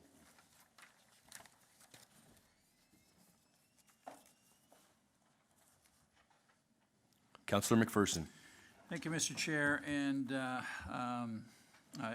want to thank the chief for his email and the explanation and the clarity on the cost of this shared service. I'm still not in support of what's happening here. I think that, a deal is a deal is a deal. We had an arrangement, and there's nothing we can do about towns deciding to pull out, but to look at a fee-for-service arrangement, to me, basically, it's gonna be Grimsby and Lincoln that are taking the brunt of the cost. And I just don't think that's a decision that I can support, looking at, what it's going to cost. And it's not about the money, the money is fairly small, but it's about the deal. And we had an arrangement, now we don't. And, I would support a fee, an annual fee to those communities that engages them. But just to be taking this on ourselves, God help us if Grimsby figures out that, their financial situation is such that they're pulling out. So I'm not going to support this memo, and consequently, I'm not going to support the bylaw when it comes on Monday. Thank you, Mr. Chair. Thank you, Councillor, for your comments. Any other comments from any council members? Councillor Michalak. Thank you, Mr. Chair. Through you, probably to staff, just curious with regards to the emergency management program, what would the estimated number of times a municipality would possibly be using this sort of operation? Or this sort of program, typically in a year? Through you, Mr. Chair, it's more than just responding to emergency. In fact, that's the tip of the iceberg. We have a number of legislative requirements with respect to emergency preparedness, business continuity, that really is a significant amount of work that we have to do each year. We have a number of training requirements for staff. We have to run an annual exercise. We have to review and revise the emergency plan, the annexes. We have to do a risk assessment each and every year. We have to identify our critical infrastructure. So it is very time consuming. There is a lot of work. We're finding, due to the climate change and whatnot, things are changing. What was a risk even a few years ago, not a risk a few years ago, is now really a significant risk. You know, I look at the flooding that's occurring right now, and just being prepared for that. So there's a lot of work. In terms of just the emergency preparedness, with respect to the business continuity, we have done very, very little as a corporation to protect our operational capabilities should something like that occur. So there's a lot of work to be done that would keep the emergency management coordinator very, very busy. Okay. Thank you, Mr. Chair. Mary Ston? Mr. Chairman, I'd like more information about the arrangement that we had with West Lincoln, and I'm specifically asking for it because I want it to be part of our public record.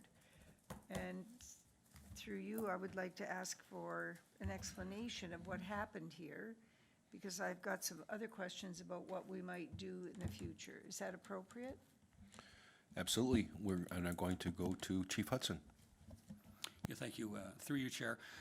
As I said in the memo, when we first embarked on this initiative, you know, we involved the CEOs and the fire chief / CEMCs at every community. There was, at that time, general acceptance, consensus that this was a win-win for everyone. It's an opportunity to, you know, share resources and be efficient. Since that time, the Township of West Lincoln actually adopted the joint emergency plan that we developed. And then when it came to the budgetary impact towards the end of last year, then they had a marked departure from what was originally discussed, and they did not support, you know, the funding for a shared position. And that was, you know, a decision that they made through their CAO, presumably through their council. And, you know, unfortunately, it was counter to what we had originally discussed. So, Mr. Chairman, should we understand that there were, before, I guess I have to understand Grimsby's investment in the fire station, and then was it their plan that they would operate that as alone, and then, or was there some dependency on the other municipalities? Were there any agreements signed at any point in time? Chief Hudson or Mr. CAO? I can take the first stab. Really, the agreement that was to be signed is actually before you through this bylaw, and that was really, I guess, you know, in terms of the joint emergency service or the emergency management program that was adopted by both Grimsby and Lincoln, Both councils did adopt the joint plan, and part and parcel to that was actually to develop a cost-sharing arrangement through this shared service arrangement. We actually have a similar arrangement with respect to our automatic aid agreement. We provide certain fire protection services to Grimsby, and they provide certain protection services to us. The actual agreement was structured very similar to that in structure. And, unfortunately, West Lincoln and Waynfleet both indicated that they just didn't have the budgetary dollars or the interest in pursuing this at this time. Other than if they do want to use the services, then they would kind of, pay for services as they went. Okay, so have we determined what that rate is, Mr. Chairman? And I go to the comment that Councillor McPherson made. I mean, what does it include? And because I would expect that it would be substantial in order to address the ongoing commitment. I mean, I was part, a number of us, a number of staff and myself were part of that first exercise. I mean, I have to say very bluntly that if any municipality in our areas think that we're going to escape a major event of chaos if we are not prepared for some of the events that we could be addressing, they're living in another world. And I really do object to the fact that they would even think that they could get a free ride in this. This isn't a budgetary matter. This is a matter of how are you going to protect your communities. So what is the hourly rate going to be? And I certainly hope that we are not leaving money on the table. I hope Grimsby isn't leaving money on the table. What would that amount be? I do believe the chief did send out an email last week, but I'm going to go to the chief for clarification. Yes, so through you, Mr. Chair, certainly we would, well, let me back up a step. The original deal was structured that Grimsby and Lincoln being of similar size, we were going to be paying the lion's share anyway of this arrangement. Having the other two municipalities pull out, we are having to absorb a relatively smaller portion of the big piece of pie. And the intent is to provide services to them when available, and that's number one in terms of prioritizing. Obviously, Lincoln and Grimsby being the main partners in this would have the priority. And the other issue is the cost recovery. So the actual amount that we would charge them would really ensure that all costs are recovered in terms of the salary dollars, a portion of our travel expenses, a portion of, everything that's involved in emergency management. It's all factored into the actual amount we would charge to the other municipalities. So it's not insignificant. It would be fairly substantial if they did request our services, which I would be surprised if they didn't.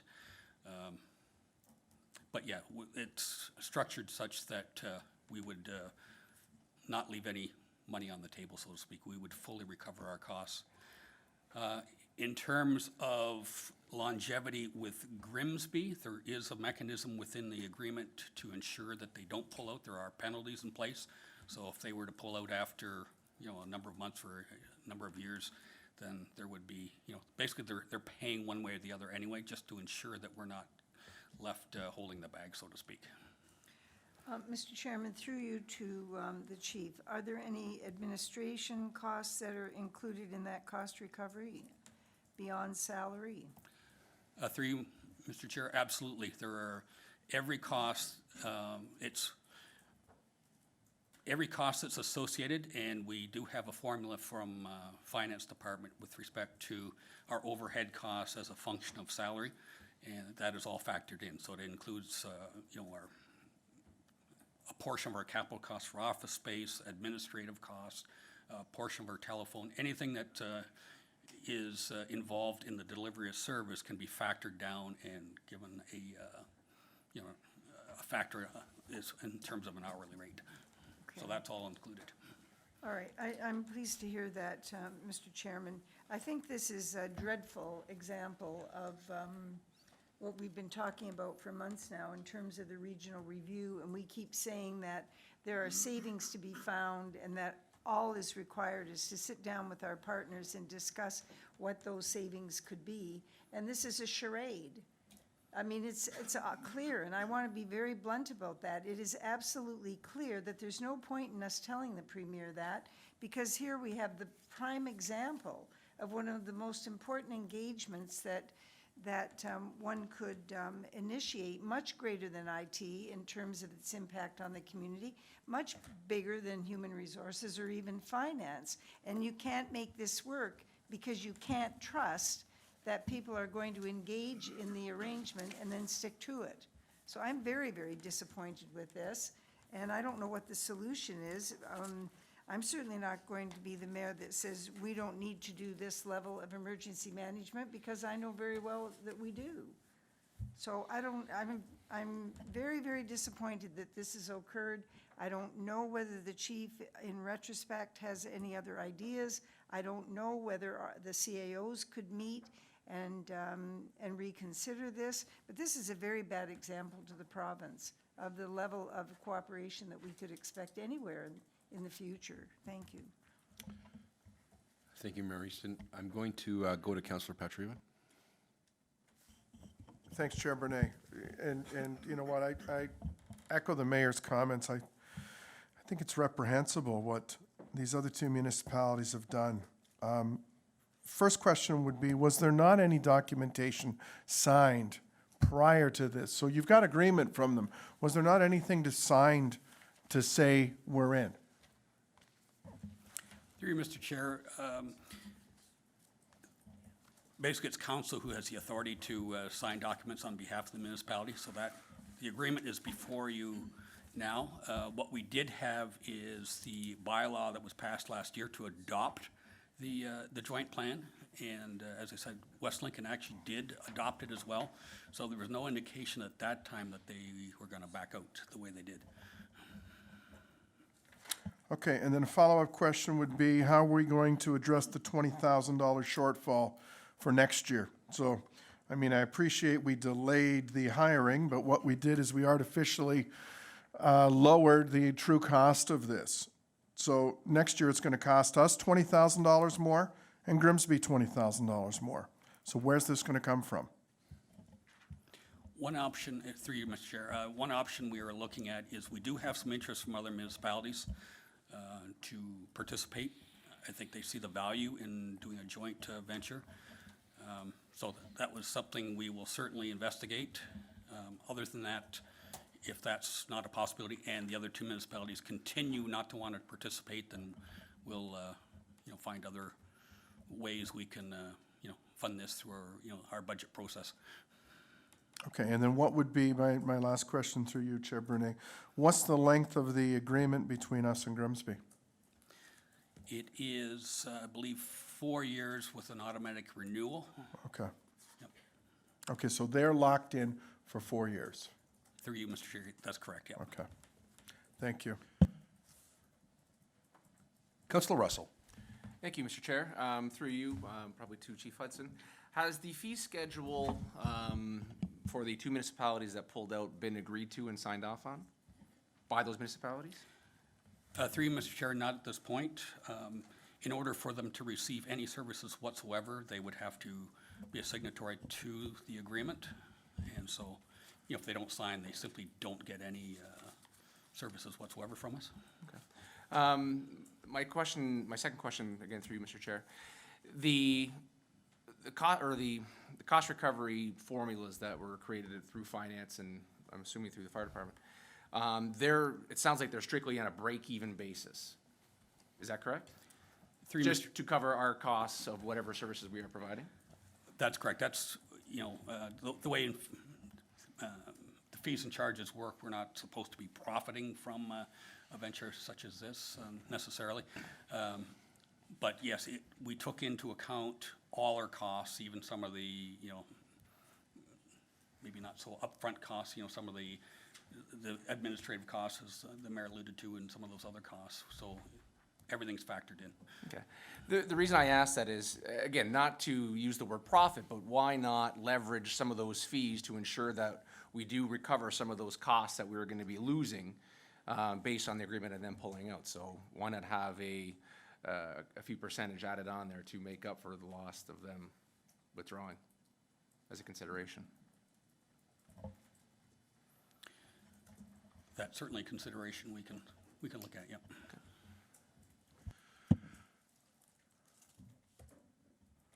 Councillor Timmers. Thank you, Chair Brunei. My only question, through to the chief, this is really unfortunate that 2 municipalities would pull out, but I have only one question. So it would be a 3-year agreement. Anywhere along that 3-year, or you said it would renew for 4, is there an opportunity for a municipality to opt in or become part of it at some point when they realize that it's very necessary to the safety of their community, and they might decide in retrospect that they want to participate? Is there room for that to happen? Through you, Mr. Chair, just slight point of clarification, is a 4-year deal. Okay. And yes, there is the availability to not only have those parties opt back in, but as I mentioned, if there are other municipalities, and I can think of one of our other neighbors that is considering this at this point, to opt in as well. So they could join in? Yes. But I think you said there's only 3 years now moving forward, 3 years left? Or did I hear you say, I thought you said 3, but it doesn't matter. Yeah, but- it's 4 years. If Okay, I said it'll be a 3, I 4-year. misspoke. Okay, so, no, that's good to know. So at any point, you could have a municipality join in, and then the costs would be, figured out again across the board. Okay, Yeah, 3, that's correct. all right, thank you. Councillor Michalek, I can give you the last word.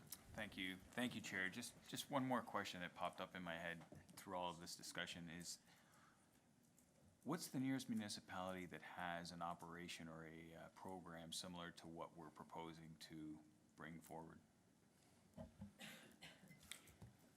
If I could just clarify through you, Mr. Chair, you're talking a shared arrangement? A shared arrangement or any sort of arrangement, be it on their own.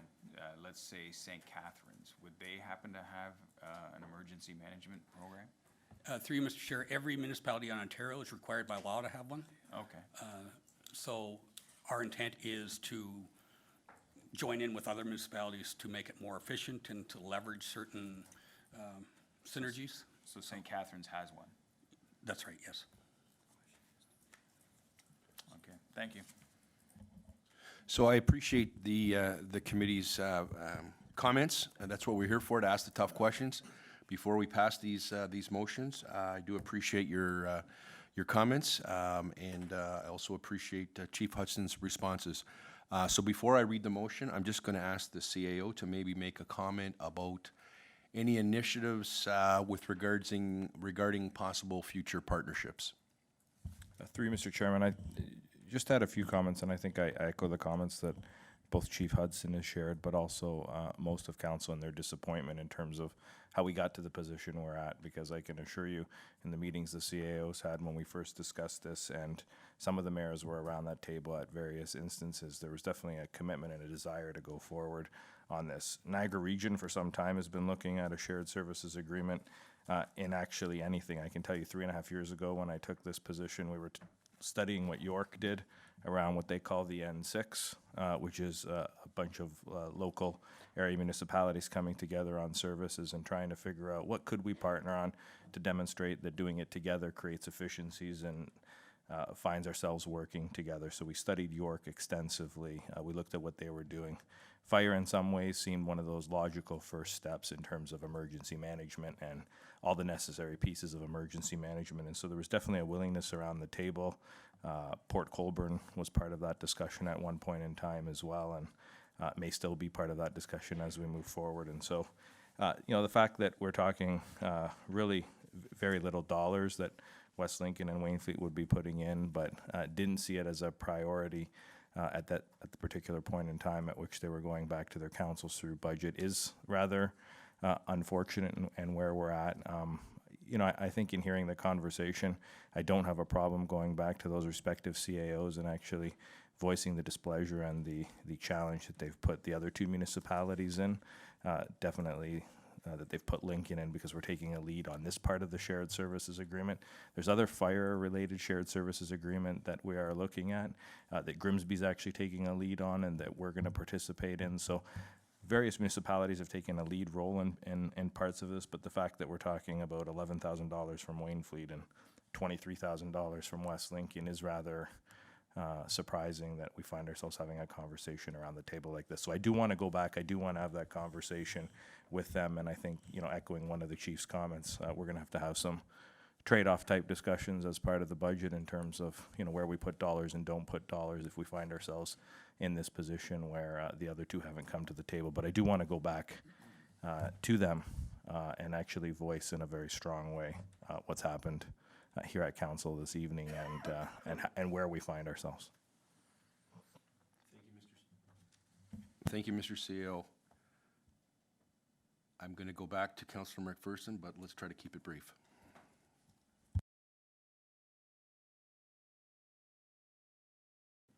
Thank you, Mr. Chair, and this is not about the 11,000 and the 23,000. This is about an agreement that we had, and this is about going out and hiring a full-time person to do this. This is not about the money. This is about an agreement that we had. And I would at least think that if the other two communities backed out, we would have had another discussion here about are we moving forward with the full-time ad. We all need to have an emergency plan. We know that. It's about the ad that has got me sideways with this. So I just want to make it clear that this is, yeah, it's about, you know, you're talking about $34,000. It's not the money. Thank you, Mr. Chair. Thank you, Councillor. So I'm now going to read the motion. The council pass bylaw number 2019-40 at its next regular scheduled meeting. We will require a mover for the motion. Councillor Timmers, all in favor? All opposed?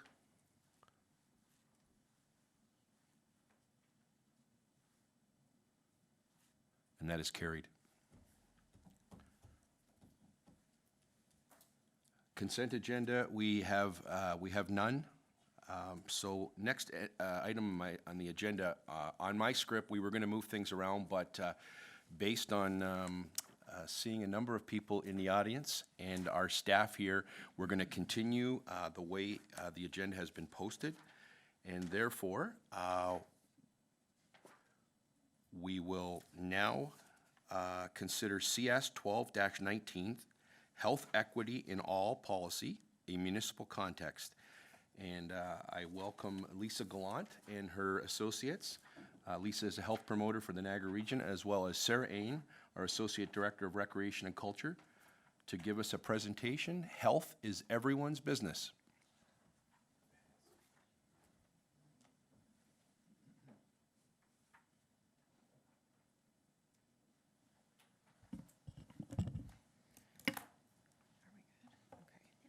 Welcome.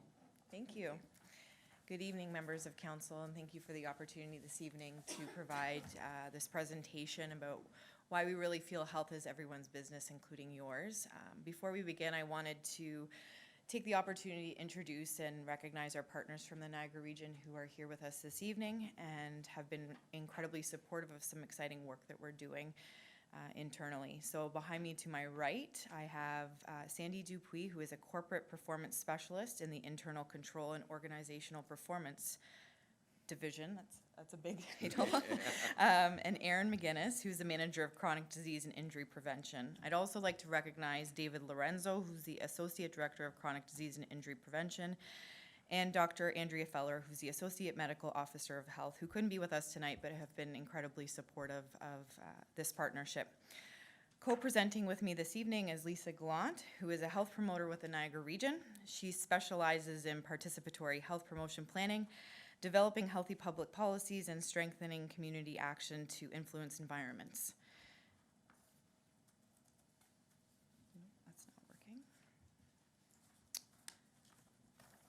So we know that health starts in our homes, our schools, and by extension, our broader communities. It begins where we live, learn, work, and play.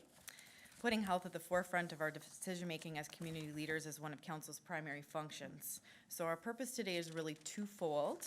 First, to provide you with an overview of putting health in all policies, what this means in a municipal context, and to share some examples of how this is already being applied here in Lincoln right here today as we speak.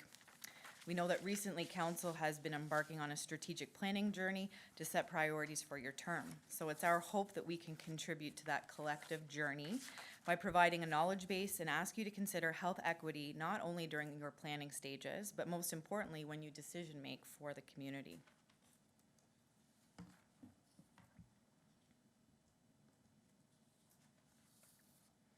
Public health is really rooted in our communities, this we definitely know. The services and programs that public health provide residents are invaluable. And in early 2018, our staff began to have preliminary discussions about the possibility of seconding a staff from public health to work here in Lincoln. Thanks to the groundwork laid by Dr. Valerie Yeager and CAO Kirkopoulos, Community Services met with representatives from the region to demonstrate the existing alignments and propose potential collaborative work. In late summer 2018, Lisa joined our Community Services team to assist with projects and special initiatives to bring health equity approach to our work. While working with the town, Lisa has provided support and advisory capacity to the Active Transportation Committee, as well as staff in the Planning and Public Works departments in the areas of community walkability, cycling, and connectivity. Lisa has also participated as a project team steering committee member for our Parks, Recreation, and Culture Master Plan. Perhaps most importantly, she's provided health equity education with staff in various departments, the senior management team, and here tonight with council. Her input into our future-focused strategic efforts has enabled us to ensure that health is viewed as a non-negotiable when we plan. She's researched best practices and helped us to look critically using a different lens and taking a different approach to the work we do as staff. And although public health works with all municipalities throughout the region, Lincoln is the first community to have a public health staff resource working from within our organization. And this is something we're really proud of and happy to be leaders in this area. So we're grateful for the unwavering support that we've received from public health and their enhanced commitment to the development of our growing community. But tonight really isn't about staff, it's about council and how you help to make health the default option for our residents. Municipal governments need to consider our evolving role in health and the appropriate level of municipal participation in healthy policy development, planning, and delivery. Earlier this year, AMO published Partners for a Healthy Ontario, a checkup on the municipal role for health. This is located in your appendix in this evening's report for your review. This position paper outlines that with local knowledge and expertise, municipal governments can provide valuable input into the health system, and we should have a greater voice in planning and delivery of health matters. Where people live, work, and play shapes their health. While it's true that the lifestyle decisions people make affect their health, nearly every decision a person makes is influenced by their economic, social, and physical environments.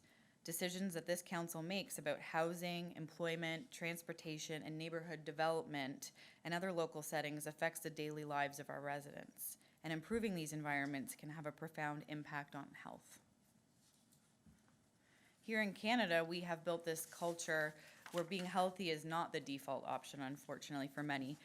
A complete community offers vibrant lives to all of its residents, regardless of background or circumstance. So how do we get there, and how do we know that Lincoln is really ready for change? Community readiness is a perfect mix of seizing a window of opportunity, identifying key community champions, and building community capacity. The start of a new council term, strong corporate leadership, and the development of internal strategy documents across many of our departments presents an incredible window of opportunity for change in Lincoln. Champions push our agenda forward. They bring people and resources together. The more support provided by community champions, the greater chance we have of success. There will always be good practices to build upon, but identifying both internal and external champions of whom we can work with and move the health agenda forward with is important.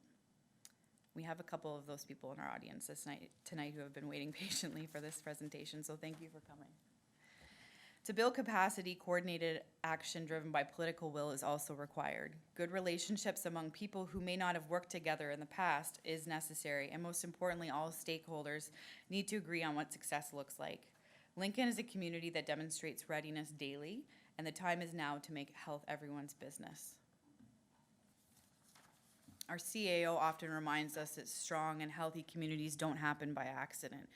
It takes careful planning, well thought out policies, solid partnerships, and commitment from everyone to work together in order to support common goals and priorities. Reducing health inequities means providing all residents with the same opportunities to be healthy, no matter who they are or where they live. Regardless of the framework used, the common denominator is always the same: putting people first and improving quality of life.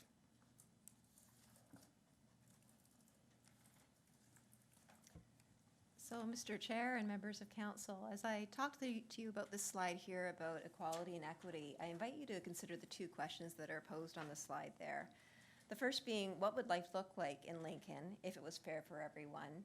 And the second question being, are there things we can do? And I encourage you to look at this through your lens of, are there things that you can do as members of council to improve equality for all people in Lincoln, no matter who they are or where they live?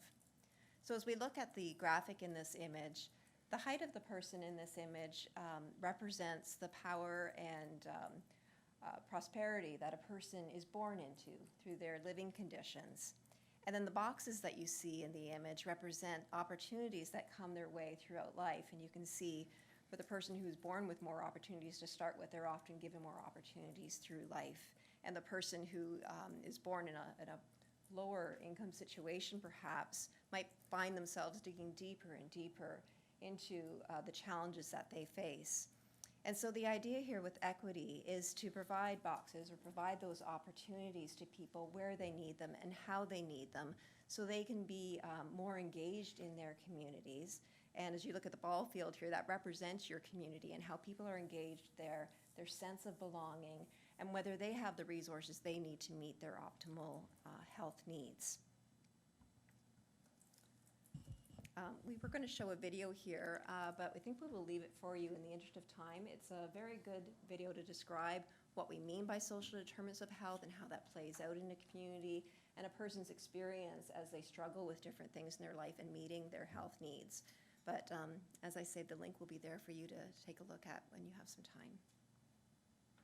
So tonight we're talking about health equity, but it's really synonymous with a lot of terms that you'll already be familiar with, whether it's quality of life, community well-being, a complete community. A couple of weeks ago during your first strategic planning session, you were introduced to the concept of gross domestic well-being, which struck a chord with a number of you. So it doesn't really matter what we call it, it's about the journey and how we get to achieving that, whether you call it health equity or quality of life, it's our end goal.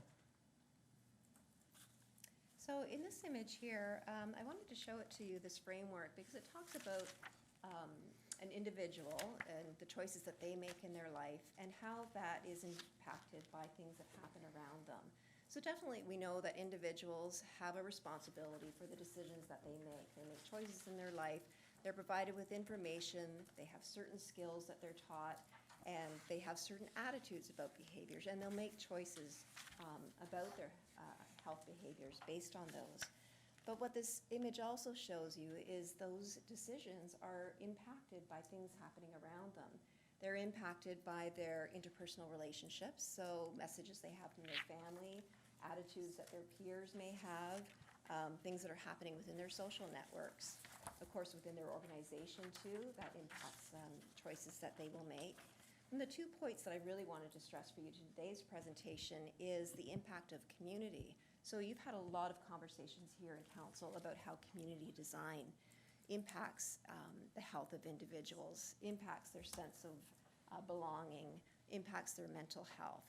And so indeed, those are the types of things that will influence also an individual's choice and whether it's easy to make a choice. And then, of course, the other element here that I wanted to talk about is public policy, because the policies that you set through your official plans and through the master plans that you're working on now and through your strategic planning will dictate or drive priorities moving forward, resources moving forward, and all of those things at the end of the day will have an impact on an individual.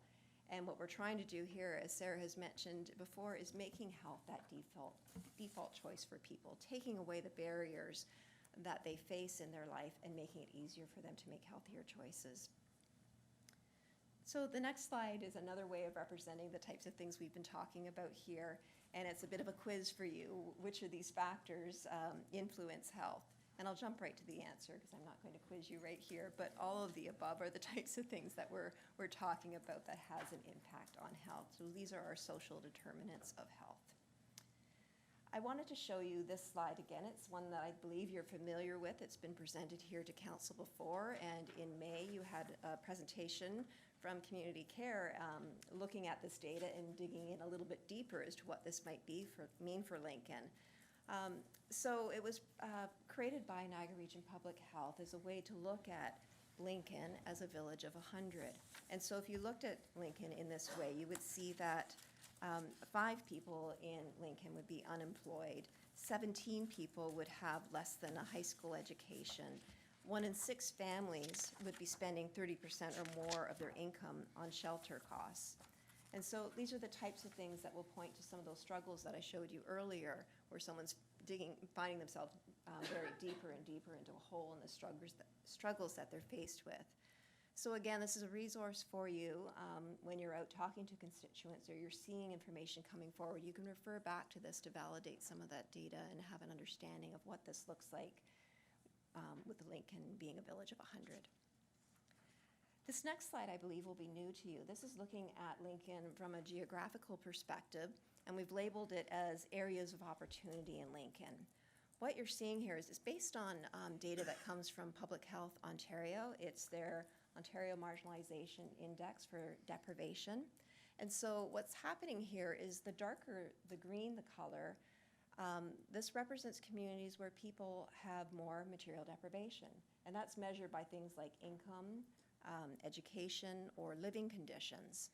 And so when Sarah and I presented this to senior management team, they really looked at this as being a valuable tool to inform planning. So if we look at those neighborhoods where there might be bigger challenges, they also present areas for opportunities. So when you're looking at policy, how would the policy affect people in those neighborhoods?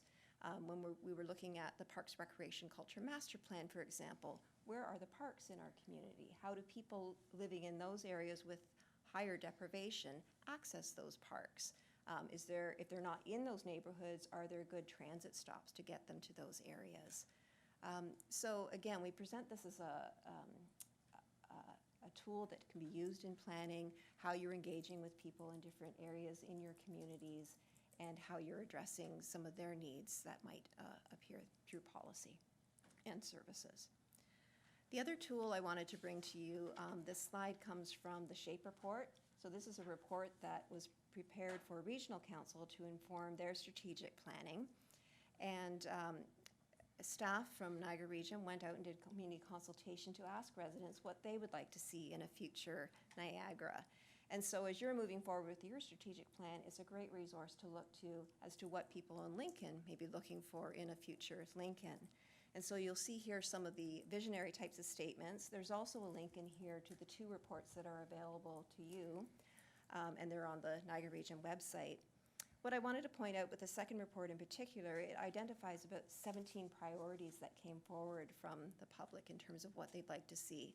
And I think it really resonates with what I'm hearing is coming out from your strategic planning. So looking at things like jobs, things like transportation, connecting people to jobs and services, supporting populations in need, much of what we're talking about here with things like through employment, affordable housing, and transit. It talks about environmental responsibility and sustainable development and accountability of government. The 6th priority that was on there was active transportation. I've heard that discussed a lot today, and I know it's been discussed at many of your discussions here at Council and by staff. The 7th on there was preserving Niagara's natural assets, which fits very well within your Parks, Rec, Culture Master Plan, how you're using green space, access to beaches and parks. 10th on that list was quality of life and public safety, what we're talking about here today, so how people resonate with sense of belonging in their community. And I'll just get into one more there. The 11th one was equitable access to service. Again, much of what we're talking to here through health equity. So great reports for you to look through, see how it's resonating with what you're hearing from your community, and as you're looking at your strategic planning, how you can use some of that language as well. So the next slide is my textbook version of what health equity and all policy means. I won't go through that in detail for you, but I'll translate it for what it means for me, for what I'm seeing here in Lincoln. And for what I see in Lincoln here is the different departments working together, not working in silos, but communicating very well together. And when there's issues coming up for deliberation, to talk about how they're impacted across departments, to consider what the health implications could be of any of these decisions. Are there any potential harmful effects that could come through a decision? Making sure that those are considered and addressed, and ultimately making decisions that can have a positive impact on people's health. So what I have for you here is some examples of work that's happening in other municipalities in Ontario related to health equity. The one here from Sudbury, they've actually hired a staff person, their community development coordinator. This is a person who will have health as a lens that they bring to the table, and as they reach out to the community and other organizations to look for ways that they can collaborate on issues. The second point there from Sudbury I found very interesting is a way to keep this work intentional. So they have actually included on council reports a line item that has staff intentionally look at what the implications could be for health of any recommendation that they're putting forward to council. Are there any potential harmful effects that could happen, and have they been addressed, and how? Who might be impacted by the decision, and has that group been engaged, and how? So these are things to keep this work moving forward, very mindful and intentional. In Peel, they have a tool that they've developed that they have developers, when they're putting proposals forward, go through that talk about some of the health impacts, so that that work is brought forward to council. Grey County has worked with their health unit, and specifically with bylaw officers. So they were looking at complaints that they were seeing in housing areas, and then trying to address those complaints, look for some commonalities, and prevent the complaints from happening in the first place. Hastings County has done work similar to what we've done with our health unit, where staff will provide input on master plans or official plans. In Chatham-Kent, they have a leaders cabinet, and so the mayor as well as the CAO sit with other leaders within the community to look at ways that they can collaborate together to address health in their community. And in Hamilton, we've seen work in their neighborhood action strategy. So again, if we were to look at that map of the area of Lincoln and areas where there may be more needs, creating plans specific to those neighborhoods, and in Hamilton, as they've done, attach some granting opportunities for people to resource those ideas.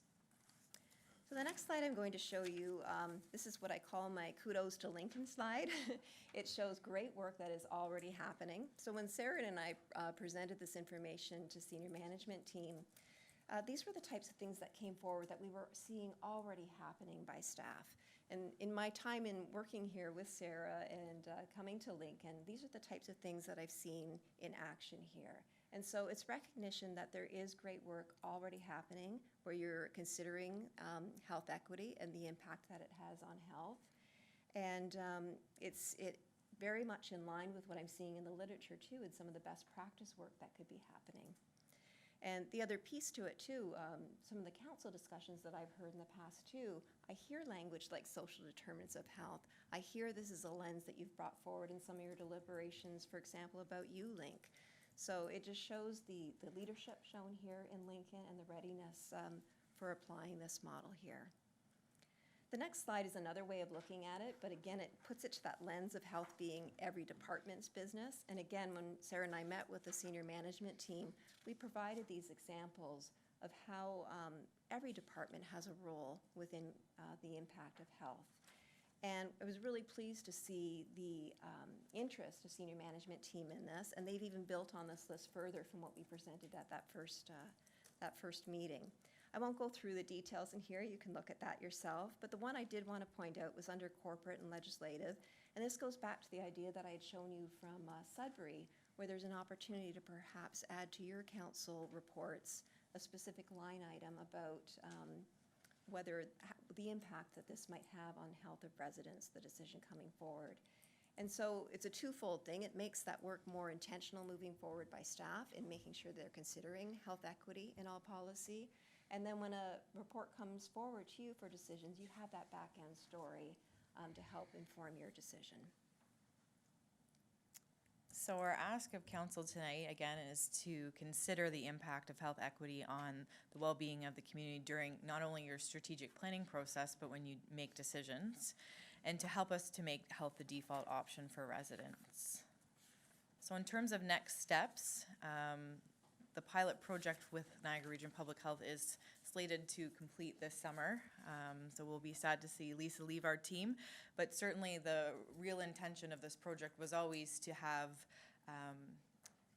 Niagara Region Public Health assist us with empowering staff to continue this work on. So even though we may not have a resource here on staff every single day, we'll certainly have a line out to public health on a number of matters, and we've developed such a great relationship moving forward, I think. Lisa and I have also, we will be working with staff on identifying any tools that may be needed before the end of the pilot project that we can help with the development of. And currently Lincoln is participating in a research study through the University of Western Ontario, which is very exciting. We're one of 4 health and all policy communities, if you will, that are being studied. Ourselves, Sudbury, Hastings County, and Chatham-Kent. So we'll be participating in that, and we'll be happy to share that with council when that report is finalized and published.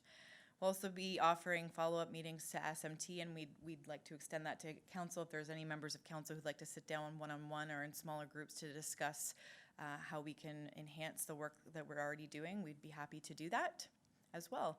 And so before we wrap up, typically this would be the time where you could ask us questions, and we'd welcome that, but we'd also like to spark a little bit of a council discussion this evening about what really resonated with you today from this presentation, what stops you from maybe approaching your planning using a health lens. I think you're doing a great job already on that, but perhaps there are barriers that you need our help with, and we'd be happy to work on that.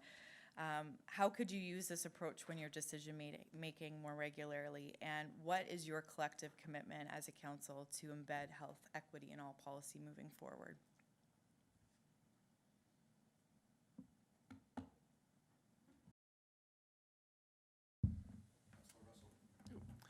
Thank you, Mr. Chair. Through you, thank you for the presentation. I think it's a great lens to put on some of our strategic planning and some of our thoughts on where we want to go in the next 5, 10, 20, 25, or at least until 2055, when things are going to fall off the rails, apparently. One of the things, I jest, but one of the things that I would be a lot more interested in, again, the slide of the Lincoln's Village of 100. I would like to see some of the trending lines between some of that data to see, are we increasing, like is our median income increasing, is it decreasing? Because then you can start trying to find out where some of those not low hanging fruit, but some of the things that we can kind of address to see where our soft spots are, and then maybe direct more attention to those. Because if all of a sudden we're seeing an influx of population, but we're seeing a decline in income, well, then that's probably going to have a lot of long-standing issues in the community as far as health goes and other things. So if we could see some trend lines, if you have that available somewhere, but some of those trend lines, just to see where we're going and maybe where we've been, just as a baseline. Through you, Mr. Chair. The data was presented last year by Public Health, and so I'm not aware of what the intent is moving forward with the data, but it's something I will bring back to our epidemiologist to see whether there's an opportunity to look at this as a trend type of line. Yeah, like it's a great snapshot to give you some insight into what our community makeup is, but if you get some of that trending you can then see maybe where we're, again, some of the parts where we might be heading downward and we can address with, again, certain strategies or certain outcomes. You, Chair, and that was the intent of it too, to provide that snapshot, and a similar illustration's been created for all municipalities in Niagara, and a Niagara region-wide one as well, which you can look at. Okay, thank you.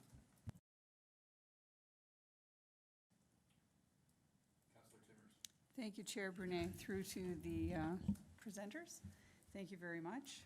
I get really excited about this conversation. You know, the social determinants of health, it has been around the table. The most important slide to me that I saw was the areas of opportunity. And if you could just take us back to that slide, if it's not too difficult to find it.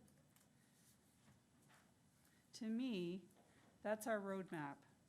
And that's where we need to focus, because a lot of people don't realize that we have these pockets, but they're here, and that's where our investment needs to go, because if we've got kids in those areas that have low EDI scores, that is the next generation and the next generation, and that's where we need to start.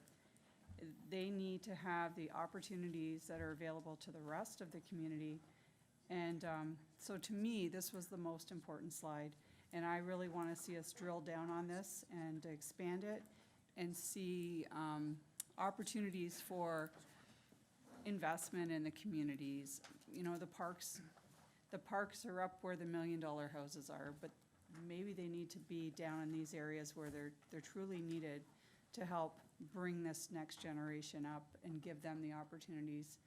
You know, that's kind of where I'm coming from. So I guess there's not really a question in there, but that made me very excited to see this map. Not that, I'm not excited that we have these areas, but just that it's there, like, so people see what we have. And the other thing that really struck me too while we were talking about this, you know, the health lens has to be applied across the board in everything we do in our municipality.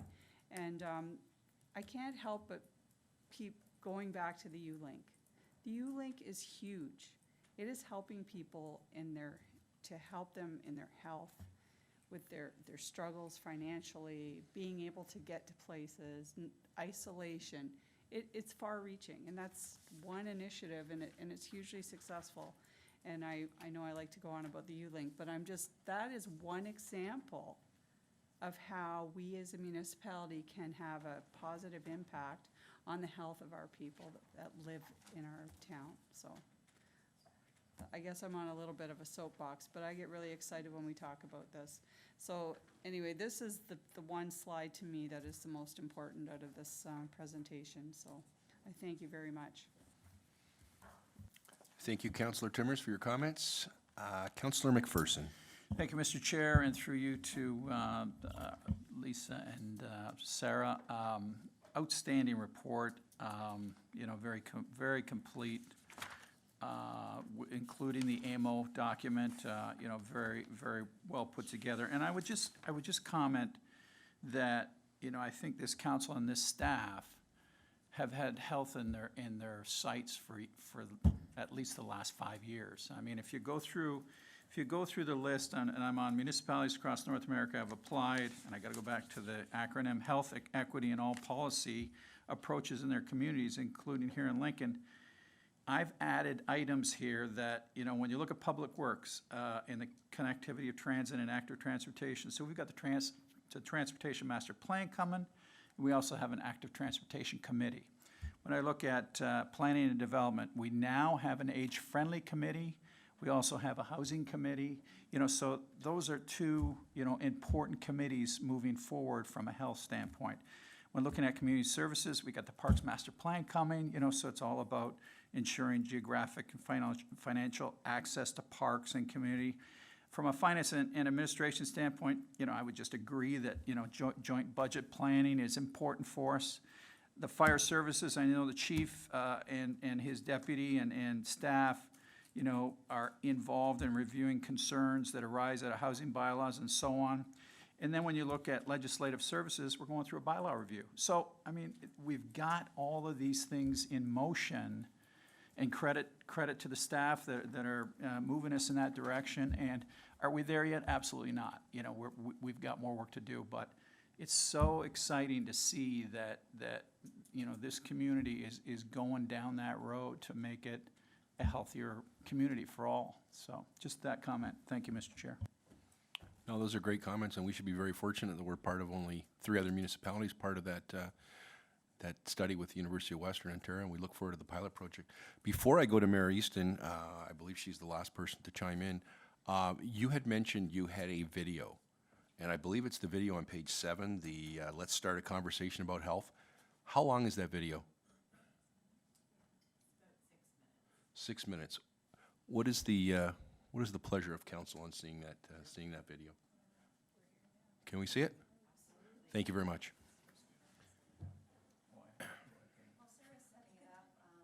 Through you, Chair. Yeah, I was going to go to Mayor Easton for some comments, and then we'll see the video, because Sarah is working diligently to bring it up. Mayor Easton. That's great. Thank you very much, Mr. Chairman, for facilitating that. Page 12 is, well, first of all, let me say. Mayor Easton, could you hit your, It's good. there we go. It- That was my fault. That's okay. For me, this is a 40-year journey. I never thought that I would ever be sitting in a council chambers where health equity and population health would be on the agenda. I mean, it was just not something that anybody would give the time of day to. So I'm really glad that we're all here together, and I'm glad that you're sharing this. And I'm very pleased that Dr. Yeager and Mike worked so hard to make sure that we could start to build this intrinsic value into decision-making here. And I want to thank you too, Sarah, because you're going to be that glue that's going to keep this going. So I want you to put me on the list to be interviewed in the research. So I go to page 12, and I'm like Councillor Timmers, and I want to know, this is a disturbing picture to me, and I have some history on why this happened, and I'm sure there are things that we can do to make some corrections. But initially, what got us going down this road with Dr. Yeager had to do with the EDIs, the Early Development Indicators. And I think that some of these areas match up, but I wanted to ask you, Lisa, through you, Mr. Chairman, whether or not you know that the EDIs and these dark areas, the 4 and the 5, have any relationship. Somehow I think we've got someone in the front row that might want to chime in on this. Yeah. I'm looking to Sandy Dupuis, who has worked extensively with this data. From my knowledge, this is looking at material deprivation, and so there were 5 specific elements that they looked at, and I'm not sure that EDI was within this particular map, but there may be some others. Okay. Yes, so through you, Chair, Councillor Easton. So the composite does not include EDI, but in terms of looking at the relationship between the composite and EDI, there has been some work. I'm not fully versed in that, but I do know that areas with low socioeconomic status often have lower EDI scores, but we do see pockets where that's not always the case. So that relationship isn't, I think, fully clear right now. Okay, so is that something that you can provide for us? Yeah, we can definitely follow up and get back to you. I'd like to see what that looks like. No problem. Okay, that's great. I like the suggestions that's been made that we look at some of the trends, Mr. Chairman, but I also sense that we're going to have to make an investment in data analysis, because last night we had a big presentation on asset management. This definitely ties into asset management. We're not going to be able to make decisions unless we see what some of those higher order policies are going to be around those kinds of investments. So have you talked about an investment in data analysis, Sarah? Has there been any examination of that as a weakness for us? Because we will need that in order to keep going forward. Through you, Mr. Chair, to the mayor, we haven't talked about an investment specifically in data analysis. However, when we did have our initial conversations with public health last year, they were very forthcoming and open to assist us with any data that they may have. They have access to a plethora of data that we don't regularly have access to. So we've already accessed some of that during our planning efforts for the Parks, Recreation, and Culture Master Plan. And I do believe that offer will stand beyond the pilot project, that if we need data analysis done or assistance with it, that they'd be willing to help us with that, Okay, if they don't already have it, which usually they do. right. And I just want to briefly just, Mr. Chairman, go to the slide that had that included Hamilton and point out that, you don't need to find it, Sarah, it's okay, but Hamilton has been in this game heavily since the 70s. And if I recall, they were taking the data, their population health data, and layering it into some of the areas where they saw the greatest need. Do we have any information at all about the results of their interventions?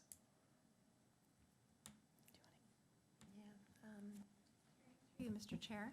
I haven't looked specifically into the results. I was looking more at the activities that were happening.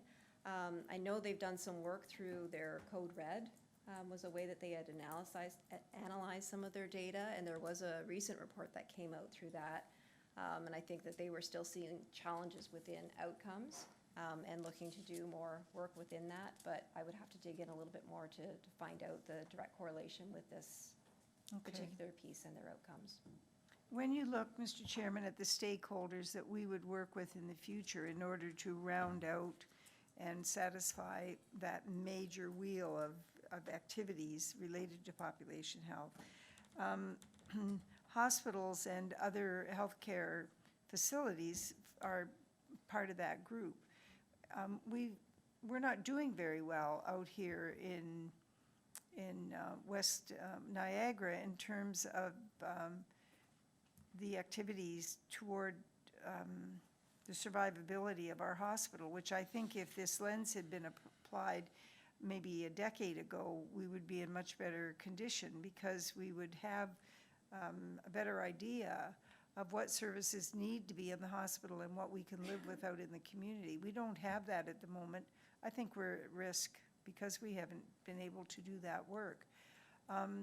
So in looking at the structure of this, did you examine at all how other hospitals, NHS or the other hospitals in Niagara, what their relationships are with their communities, what the relationships are between the departments of family medicine and municipal decision-making around planning, housing, healthcare support systems, public health?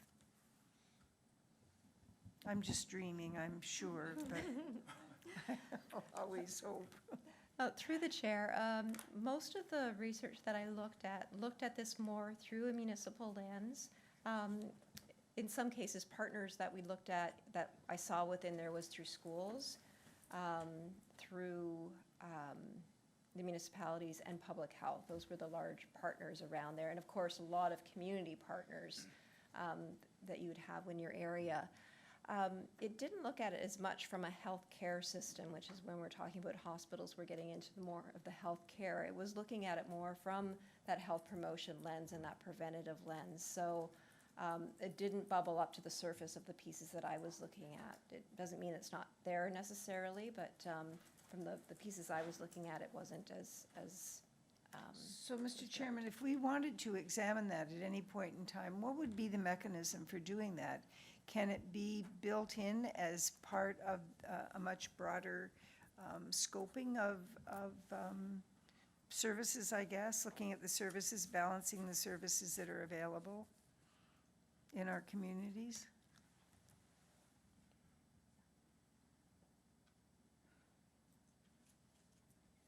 It's okay. The idea isn't to put you on the spot. I'm just always looking for, maybe somebody else has that answer, I don't know, but I see this as a tremendous opportunity, so of course I'm going to be asking you questions to see where we can go next and who we can include to get this going.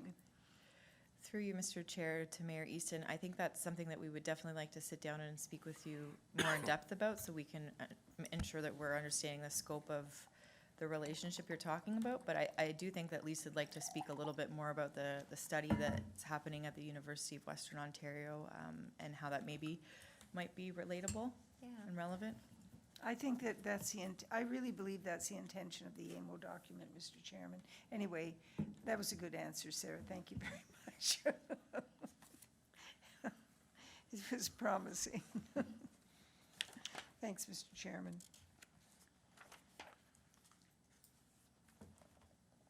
So I'm going to go to Councillor Michalak, and then I have to go to their CEO, who's been kicking me for the last 20 minutes, and then we're going to watch a 6-minute video. So, Councillor Michalak. Thank you, Chair Brunei. I just wanted to say thank you to Sarah. I've seen some of the positive impacts at some of the programs that you've done, the Paint the Ice, the various ways you try to connect the community and get, all walks of life and all ages. And I see the smiles, I see the positive effects that you're making, through these programs. A quick question I had was, how do you source the ideas of the programs? Is it through the public? Is it through yourself? Is it through reading? Is it I'm always curious, how are you finding these creative ways to engage residents of all ages? Through you, Mr. Chair, to Councillor Michalak. Firstly, thank you for those kind comments. I'll certainly pass those along to our staff, because it's not me who necessarily is the ringleader of all of this. We have a team who are constantly thinking of creative ideas, as you've mentioned. So some of it is driven by the community, hearing requests from the community for things they want or need. Also seeing what other communities are doing, so benchmarking to ensure that we're on par with what other communities of our size are offering. The specific example you used was actually something that staff had seen at a Buffalo Sabres post-season event, so that was really just mimicked off of that.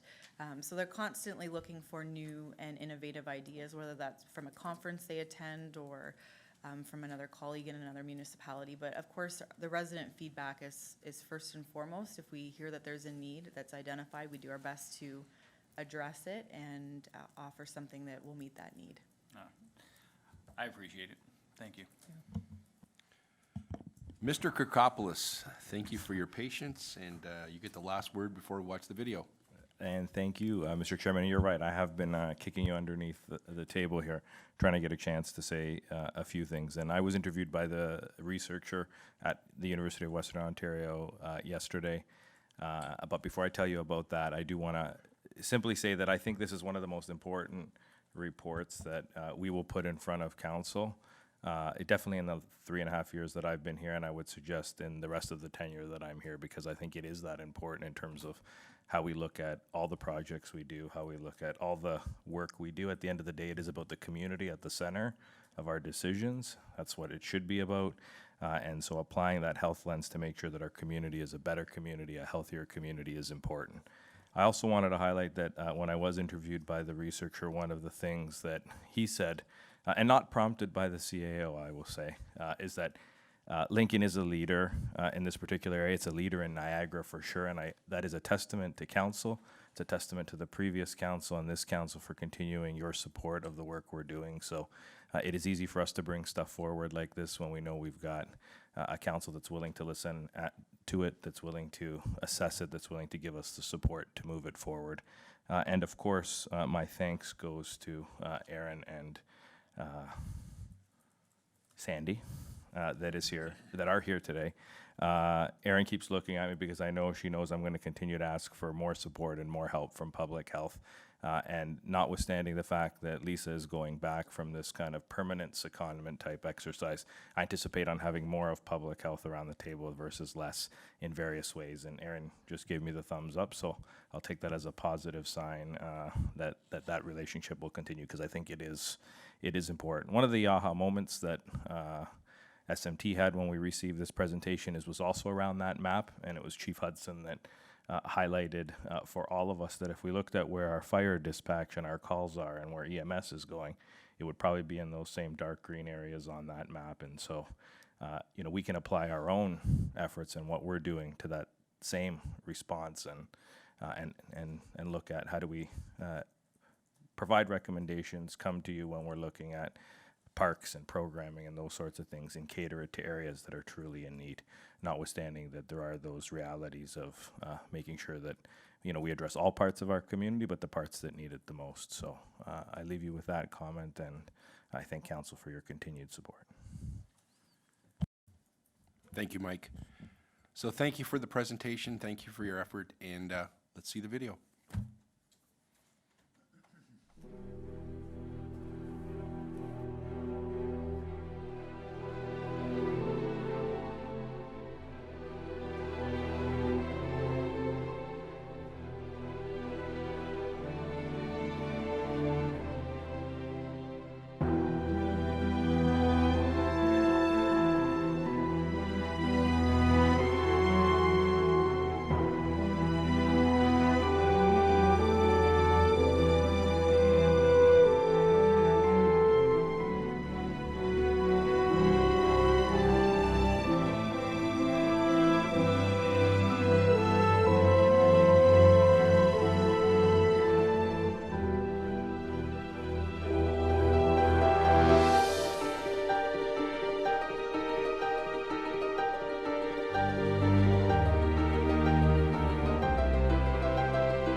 Thank you very much, Council. Thank you. I know it wasn't your intention to show the video at the end, but I think, you know, it's a great takeaway. It was a great video, so I think it all worked out. Thank you very much for your presentation. So seeing no further discussion, we have a motion to receive for information Report CS 12-19 regarding health equity in all policy, a municipal context. We will require a mover for the motion. Mayor Easton. All in favor? And that is carried. Next item on the agenda, we are now considering item 9.3 FS-01-19 bylaw 2016-24 amendment. Are there any questions from council?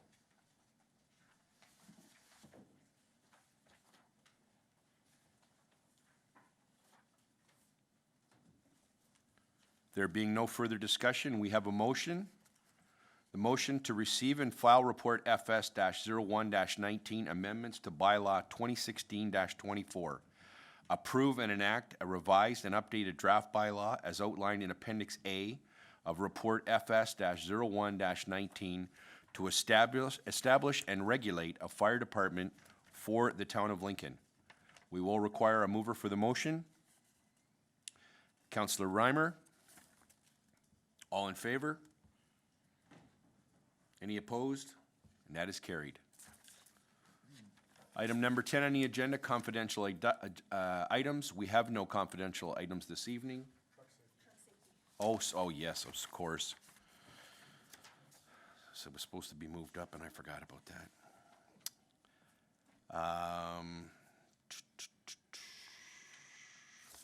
Go back. Next item on the agenda is item 9.3 PW-15-19. The truck safety update report will be considered first. And all regular agenda, I'm sorry, my script is now defunct. Item 9.3 PW-15-19, the truck safety update report will now be considered. Are there any questions from council?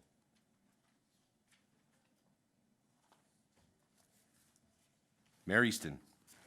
Mr. Chairman, first of all, I would like to thank you for placing this on the agenda and for seeing the value of having this item put on all future agendas so that we can continue to see how well we are progressing. I'm reading about the progress to date, and since we had Ms. Rial here this evening, my question is in regard to whether or not we should begin to send letters to the region to receive formal responses on items B, the Town of Lincoln explore the elimination prohibition. I think we know what the answer will be, but it would be, I think, a good idea to have it in the file that we asked and there was a response, as well as item C, as well as, it sounds like item D is going to become, I'm assuming that we'll be part of that. However, I would like to hear the CAO just speak to us about these areas where we could make an ask and get a response and then begin to go from there. Thank you, Mr. Chairman. Mr. Kirkopoulos? Through you, Mr. Chairman, I concur with the mayor's comments in that sometimes it's better to have these things documented and put in place in terms of official asks coming from council. We've definitely shared the motion that council passed, but I agree that we can make that ask in a more official capacity, and I see Director Graham nodding vigorously from the back row as well. So I think we're both in full agreement that that would be the best process, and I think would garner a different level of attention than simply us asking in a more informal fashion. Right. Very good. And I just have another ask. Since we have established, and I don't, were you going to ask a question about the sign?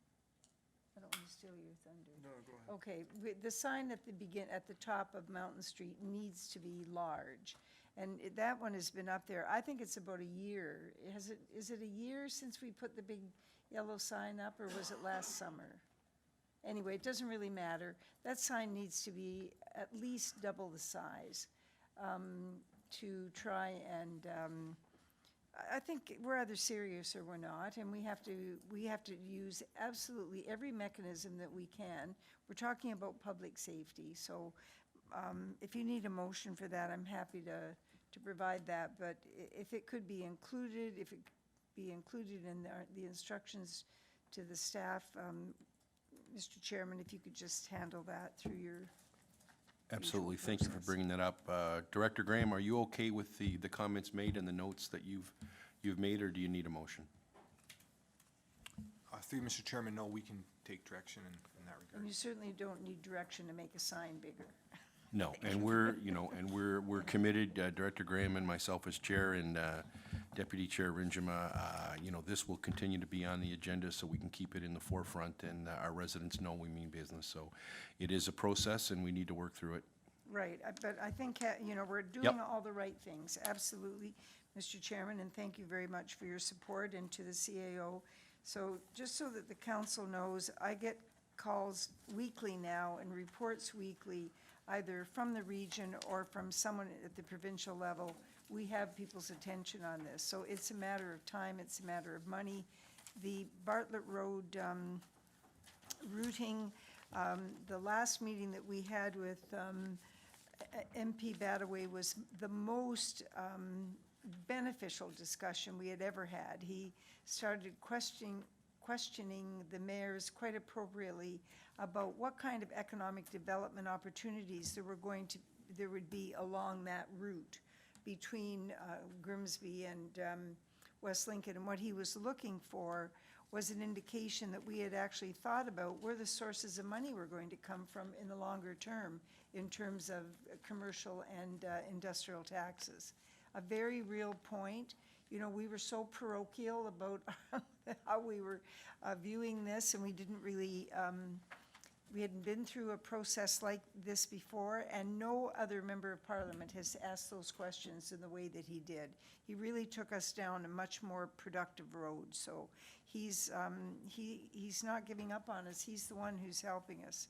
That's where the leadership is coming from at a political level, so thank you very much. Thank you, Mary Easton. There being no further discussion, we have a motion to receive and file report PW-15-19 Truck Safety Update Council Resolution. And we will require a mover for the motion. Councillor McPherson. All in favor? And that is carried unanimously. So I go back, apologize. Item number 10 on the agenda is confidential items. We have no confidential items this evening. We moved staff remarks up into the agenda, so as it's been discussed. So the next item on the agenda is committee remarks.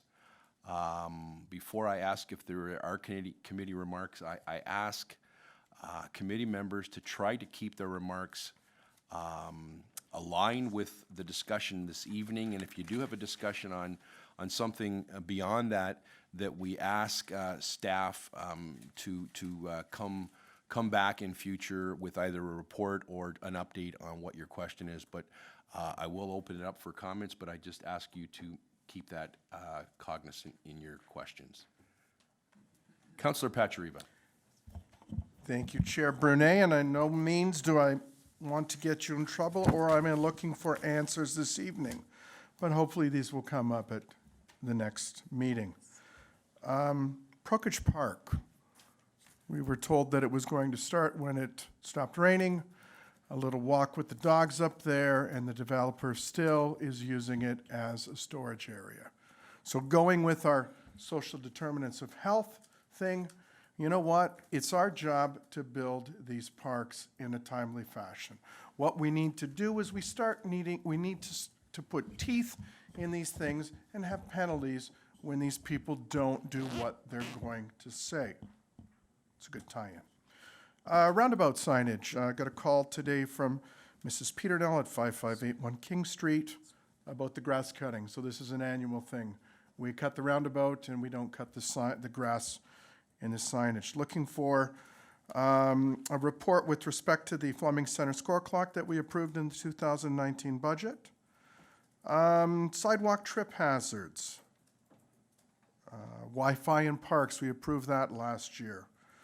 And also the light on the Lincoln sign at Ontario Street, it needs to be brighter and more visible. When we're talking directional signage, you need, we're a tourism destination, people need to see it. People need to know that that's the exit to get off. Whether it's not enough wattage or whatever, it needs to get updated. And then I just shared an email with the resident on Saddlebar with Mr. Graham and Councillor Brunet. Thank you. Thank you, Councillor Patriva, for your comments and your questions, and I know staff is diligently writing. I don't expect any comments, but I am going to go to Director McKay, who shared some information with me before the meeting about Prokich Park. Shannon. Thank you, Mr. Chairman. Yes, we heard today from the developer that they started installing the silt fencing today, and in fact, we got a call from a resident about it, asking us, they were quite excited to see that, asking us if it meant the park was starting. So if all goes as planned, they'll be installing the construction fencing tomorrow and start the site works soon thereafter.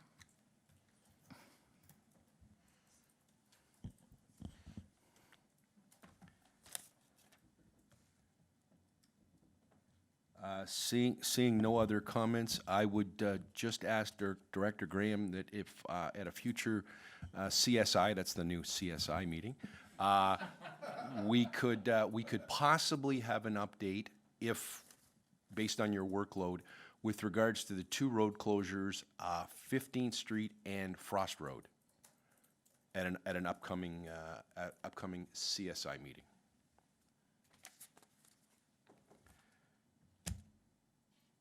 Seeing no further comments, no further business, I call this meeting adjourned.